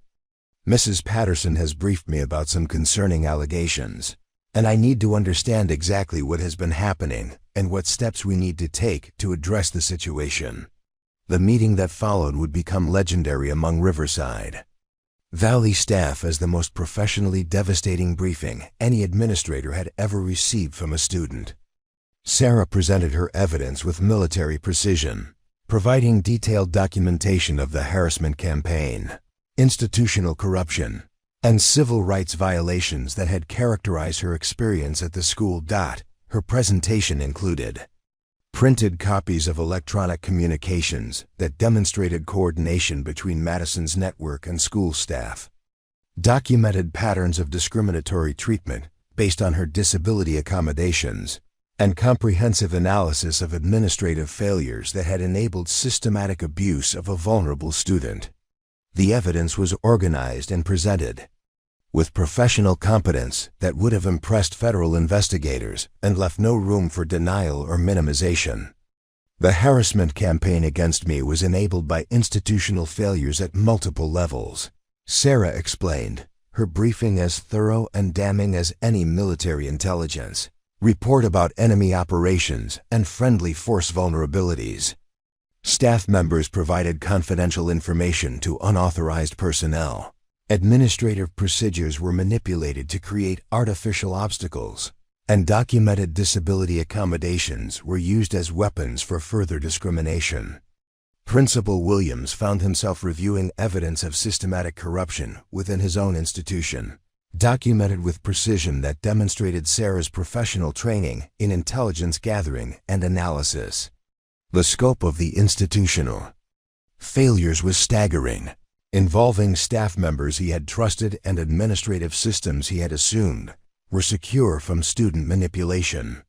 The coordination between student harassment networks and administrative personnel represents clear violations of federal disability rights legislation and creates institutional liability that extends beyond this school district to state and federal oversight agencies, Sarah continued, her legal analysis as sophisticated as any attorney's brief and far more detailed than most administrative officials were capable of understanding. The documentation Sarah provided included not only evidence of the harassment she had endured but detailed analysis of how institutional systems had been compromised and manipulated to enable such abuse.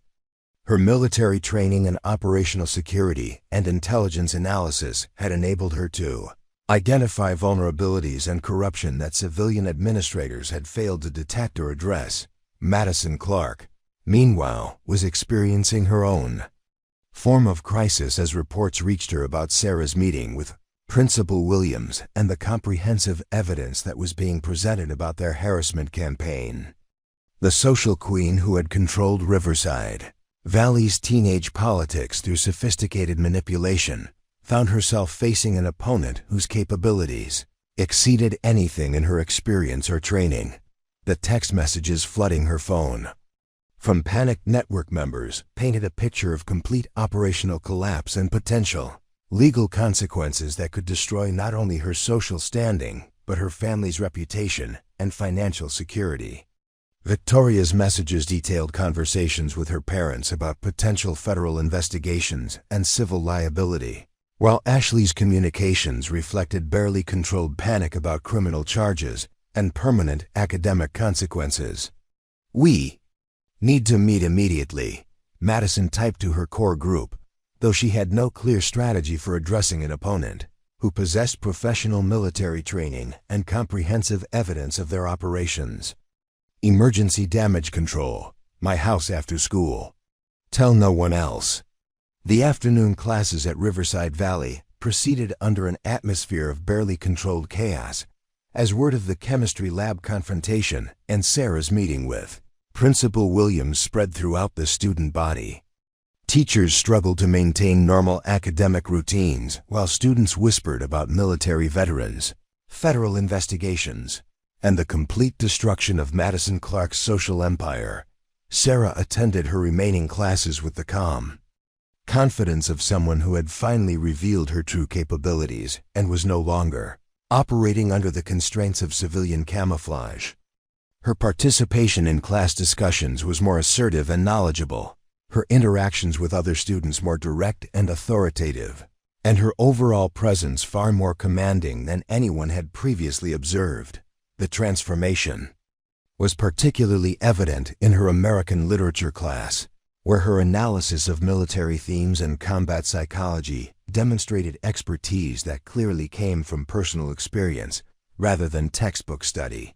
Mr. Rodriguez, who had suspected that Sarah's insights were based on more than academic research, found his suspicions confirmed as she discussed the psychological impact of combat with the authority of someone who had lived through such experiences. During the final period of the day, Principal Williams called an emergency meeting with his administrative team to address what he described as the most serious institutional crisis in the school's history. The evidence Sarah had presented demonstrated systematic failures of oversight and security that had enabled months of coordinated harassment against a disabled veteran student, creating liability exposure that threatened the careers of multiple staff members and the accreditation of the entire institution. "We have a student who has been subjected to systematic psychological warfare, while we provided the weapons and ammunition for her attackers," Principal Williams explained to his shocked administrative team. "Our own systems and staff were manipulated to enable discrimination against a disabled veteran, and we have comprehensive documentation that will be extremely difficult to challenge or minimize." The emergency meeting focused on damage control and institutional protection rather than justice for Sarah or accountability for the staff members who had enabled her harassment. The primary concern was limiting legal liability and preventing federal intervention, rather than addressing the systematic failures that had made such abuse possible within their educational institution. Dr. Hernandez, the counselor who had interpreted Sarah's reports of coordinated harassment as evidence of paranoid thinking, found herself reviewing her own notes and recommendations with growing horror as she recognized how completely she had misunderstood the situation. Her professional assessment of Sarah's mental state had been based on assumptions about typical teenage social dynamics, rather than recognition that genuine psychological warfare was being conducted within the school environment. The afternoon concluded with Sarah driving home to her family's modest house in one of Riverside Valley's less affluent neighborhoods, where she would finally be able to tell her parents about the harassment she had endured and the military skills she had been forced to employ in defending herself. The conversation would be difficult but necessary, as her parents needed to understand that their daughter's civilian transition had been complicated by enemies who had underestimated both her capabilities and her determination to succeed despite systematic opposition. That her mother, Sarah Chen, would struggle to understand how the quiet, troubled young woman who had left for school that morning had returned as the confident, assertive professional who briefed them about psychological warfare and institutional corruption with military precision. The transformation would be both relieving and concerning, as it demonstrated that Sarah was capable of defending herself, but also suggested that her civilian integration had failed in ways that might have permanent consequences for her future educational and career opportunities. The evening news throughout the Riverside Valley community would be dominated by phone calls between parents of Madison's network members as they began to understand the legal and financial implications of their children's sophisticated harassment campaign against a disabled military veteran. The comfortable suburban community that had produced such entitled and manipulative teenagers would soon discover that their children's actions had created federal liability and institutional accountability that extended far beyond typical high school disciplinary measures. Madison Clark's emergency meeting with her core supporters would prove to be the final gathering of what had been Riverside Valley's most powerful social network. As the reality of their situation became clear, and each member began prioritizing their own legal protection over group loyalty or continued operations against their now revealed dangerous opponent, the emergency meeting in Madison Clark's sprawling suburban mansion felt more like a military tribunal than a teenage strategy session, with three once confident social architects now facing the complete destruction of everything they had built over 4 years of careful manipulation and control. Madison paced across her bedroom's expensive Persian rug, while Victoria and Ashley huddled on the designer furniture, their phones buzzing constantly with increasingly panicked messages from network members who were beginning to understand the magnitude of their collective exposure. Victoria Sterling had spent the afternoon conducting damage assessment with the methodical precision her business-oriented family had taught her, and her conclusions were catastrophic for everyone involved. "My father's attorney says we're looking at potential federal civil rights violations, conspiracy charges, and institutional liability that could bankrupt our families," she reported, her voice lacking any trace of the confidence that had characterized her participation in months of harassment operations. "The fact that Sarah is a disabled veteran changes everything legally. This isn't high school drama anymore. It's federal criminal territory." Ashley Morrison sat in stunned silence, scrolling through news articles about civil rights lawsuits and federal investigations of educational institutions that had failed to protect disabled students from systematic harassment. Each legal precedent she discovered painted an increasingly terrifying picture of potential consequences that could destroy not only her college prospects but her family's social and economic standing in the community. Madison's carefully constructed world was collapsing with the inexorable momentum of a controlled demolition. Each revelation about Sarah's true background and capabilities destroying another pillar of the assumptions that had guided her strategic thinking. The quiet, vulnerable transfer student she had identified as an easy target had proven to be a combat veteran with professional training in exactly the kinds of psychological warfare that Madison had attempted to employ against her. "How did we miss it?" Madison demanded, her voice carrying the frustrated rage of a general whose intelligence had been completely compromised by enemy deception operations. 4 months of surveillance and analysis, and we never identified that she was military? How is that even possible? The answer, though none of them fully understood it yet, lay in Sarah's professional training in operational security and cover maintenance. Her ability to present herself as a vulnerable civilian while conducting comprehensive counterintelligence operations against her attackers demonstrated skills that were completely outside the experience of suburban teenagers, whose most sophisticated deception involved lying to parents about weekend parties. Victoria's phone rang with a call from her mother, who had spent the afternoon consulting with the family's legal team about potential criminal exposure and civil liability stemming from her daughter's participation in what attorneys were describing as a conspiracy to deprive a disabled veteran of her civil rights. The conversation was brief but devastating, confirming that federal investigators had already been contacted and that cooperation with authorities would be essential for minimizing potential charges. "My mom says we need to turn ourselves in and provide full cooperation about everything we did," Victoria announced after ending the call, her voice barely above a whisper. "The lawyers think that voluntary disclosure might reduce criminal exposure, but they can't guarantee anything. We're looking at federal charges, and there's no way to make this go away quietly." The prospect of federal criminal prosecution transformed the atmosphere in Madison's bedroom from strategic planning to crisis management, as each girl began to understand that their sophisticated harassment campaign had crossed lines they hadn't known existed into territory where adult consequences applied regardless of their age or social status. Ashley's mother arrived within the hour, accompanied by the family attorney who had been hastily briefed about the situation during an emergency consultation. The legal professional's expression reflected the serious concern of someone who understood that his clients were facing genuine federal liability for actions they had apparently considered typical teenage social conflict. "Young ladies," the attorney began, his tone carrying the gravity appropriate for discussing potential felony charges, "I need you to understand that you are facing federal civil rights violations that carry significant criminal penalties and civil liability. The fact that your target was a disabled military veteran means that federal prosecutors will treat this case with maximum seriousness." Madison's parents were summoned home from their respective business commitments to address what their daughters' actions had created for the entire family's legal and financial security.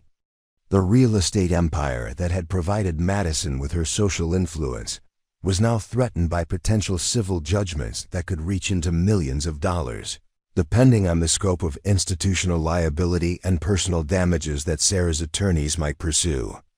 The evening proceeded with a series of increasingly desperate phone calls between the families of Madison's network members as parents, who had been proud of their children's social success, discovered that such success had been built on systematic harassment of a disabled veteran.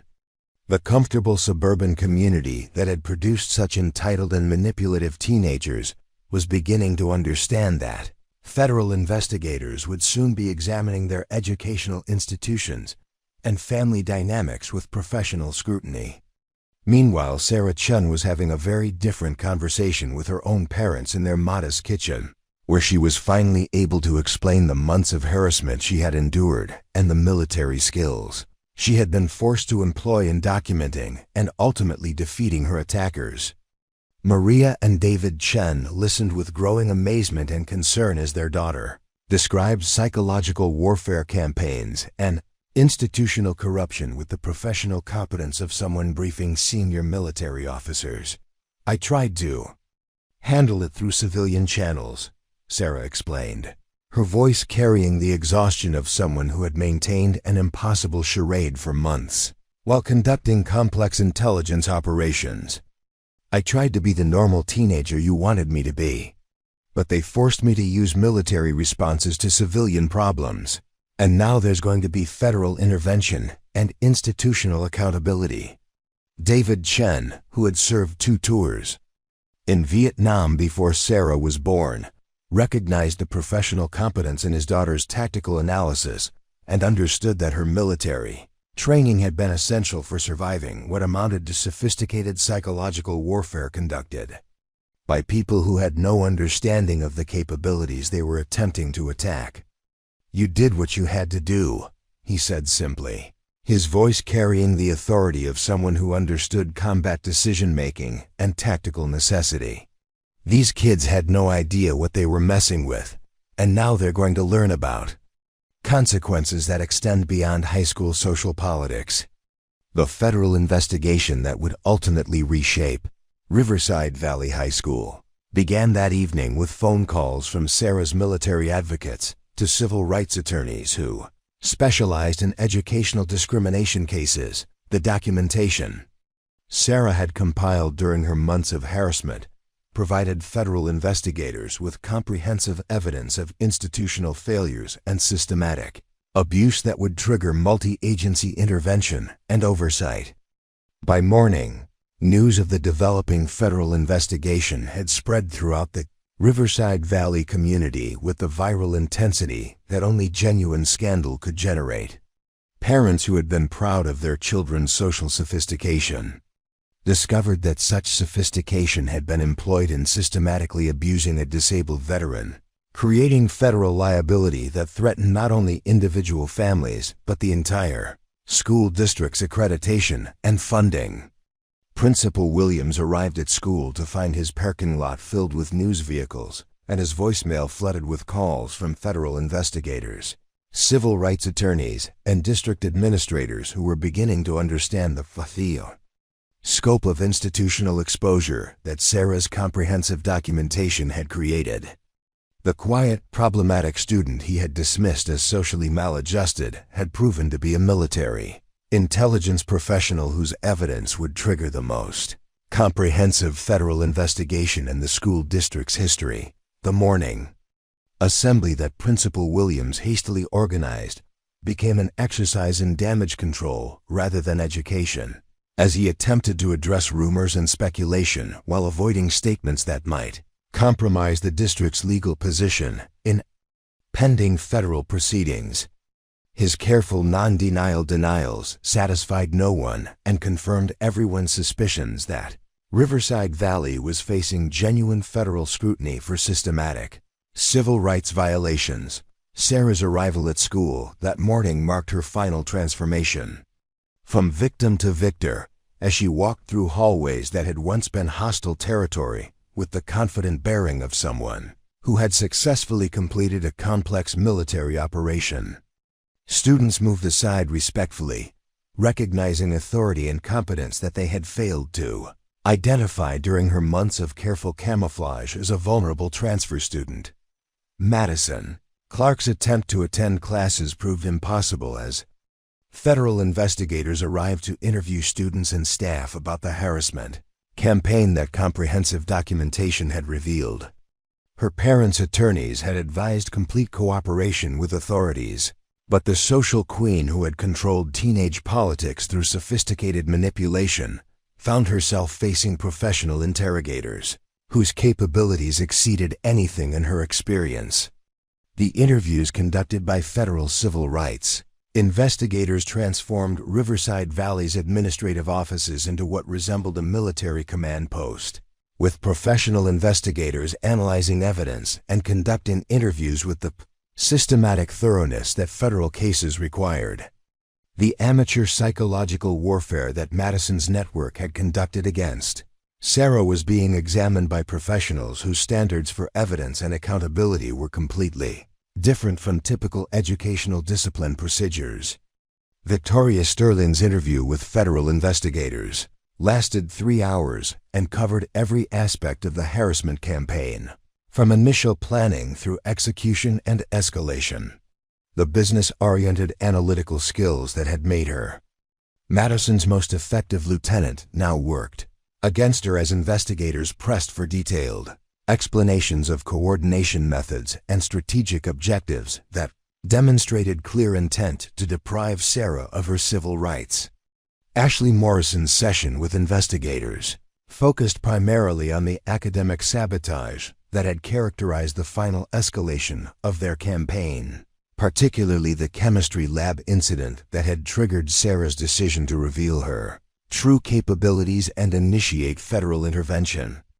The accidental destruction of Sarah's laboratory work was analyzed as deliberate sabotage of educational opportunities for a disabled student, elevating the incident from typical teenage harassment to federal civil rights violation. The institutional investigation that followed Sarah's documentation expanded beyond individual student harassment to examine the administrative failures that had enabled systematic abuse of a disabled veteran. Staff members who had been manipulated into discriminating against Sarah found themselves facing federal scrutiny of their professional decisions and potential personal liability for violating civil rights legislation. Mrs. Patterson's emotional breakdown during her federal interview reflected the devastating recognition that her professional judgment had been compromised by teenage manipulators whose sophistication had exceeded her ability to detect or resist. The chemistry teacher who had prided herself on maintaining a fair and supportive classroom environment discovered that she had been weaponized against a disabled student through carefully crafted deception and institutional corruption. Dr. Hernandez faced perhaps the most serious professional consequences, as her misdiagnosis of Sarah's accurate reports of coordinated harassment as evidence of paranoid thinking demonstrated fundamental failures of professional competence that threatened her counseling credentials. Federal investigators examining her case notes and recommendations found clear evidence of bias and incompetence that had enabled continued abuse of a vulnerable student. The community-wide impact of the federal investigation extended far beyond Riverside Valley High School as news media began examining the suburban culture that had produced such sophisticated teenage harassment operations. The comfortable middle-class community that had prided itself on educational excellence and social progress found itself characterized as an environment where entitled teenagers could conduct psychological warfare against disabled veterans without detection or intervention. Sarah's transformation from victim to victor was complete when she received formal notification that the federal investigation had resulted in comprehensive institutional reforms, individual accountability measures, and civil settlements that would fund her continued education at any institution she chose to attend. The months of harassment that had nearly broken her civilian transition had ultimately provided her with resources and opportunities that exceeded anything she might have achieved through conventional academic success. The final irony of Madison's sophisticated harassment campaign was that it had succeeded in identifying and eliminating exactly the kind of threat she had intended to neutralize, but not in the way she had anticipated. Sarah Chen was indeed someone whose presence would transform Riverside Valley's social ecosystem, but through federal intervention and institutional accountability rather than social integration or voluntary withdrawal. 3 months later, Sarah Chen stood at the podium during Riverside Valley's graduation ceremony, not as a student, but as the keynote speaker addressing a transformed institution. The federal investigation had resulted in comprehensive reforms, mandatory anti-bullying training, and the establishment of a veteran support program that Sarah now directed. Madison Clark sat in the audience with her parents, having completed community service and counseling as part of her plea agreement. The federal charges had been reduced in exchange for cooperation, but her college prospects and social standing had been permanently altered. Victoria and Ashley had transferred to different schools, their families quietly relocating to escape the community scrutiny that followed the investigation. "Courage isn't the absence of fear," Sarah told the assembled graduates, her voice carrying across the gymnasium with quiet authority. "It's the decision to do what's right even when the cost seems overwhelming. Sometimes the battlefield is a foreign country, and sometimes it's a high school hallway. The principles remain the same." Principal Williams, who had survived the federal investigation but lost much of his administrative authority to new oversight mechanisms, watched from the side of the stage as Sarah concluded her remarks to thunderous applause. The quiet transfer student who had nearly been driven from his school had become its most celebrated alumnus before even officially graduating. Sarah's final words resonated through the gymnasium. Your actions have consequences beyond what you can imagine. Choose to build others up rather than tear them down, because you never know who might be fighting battles you can't see. The ceremony ended with Sarah receiving an honorary diploma and a standing ovation from a community that had learned valuable lessons about assumption, judgment, and the hidden strength that exists in unexpected places. If this story of unexpected strength and ultimate justice inspired you, make sure to subscribe and hit that notification bell.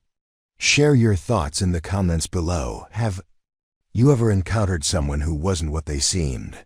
What would you have done in Sarah's situation? Like this video if you believe everyone deserves respect regardless of their background. And don't forget to check out our other incredible true stories of courage and redemption. Your support helps us bring you more amazing content every week.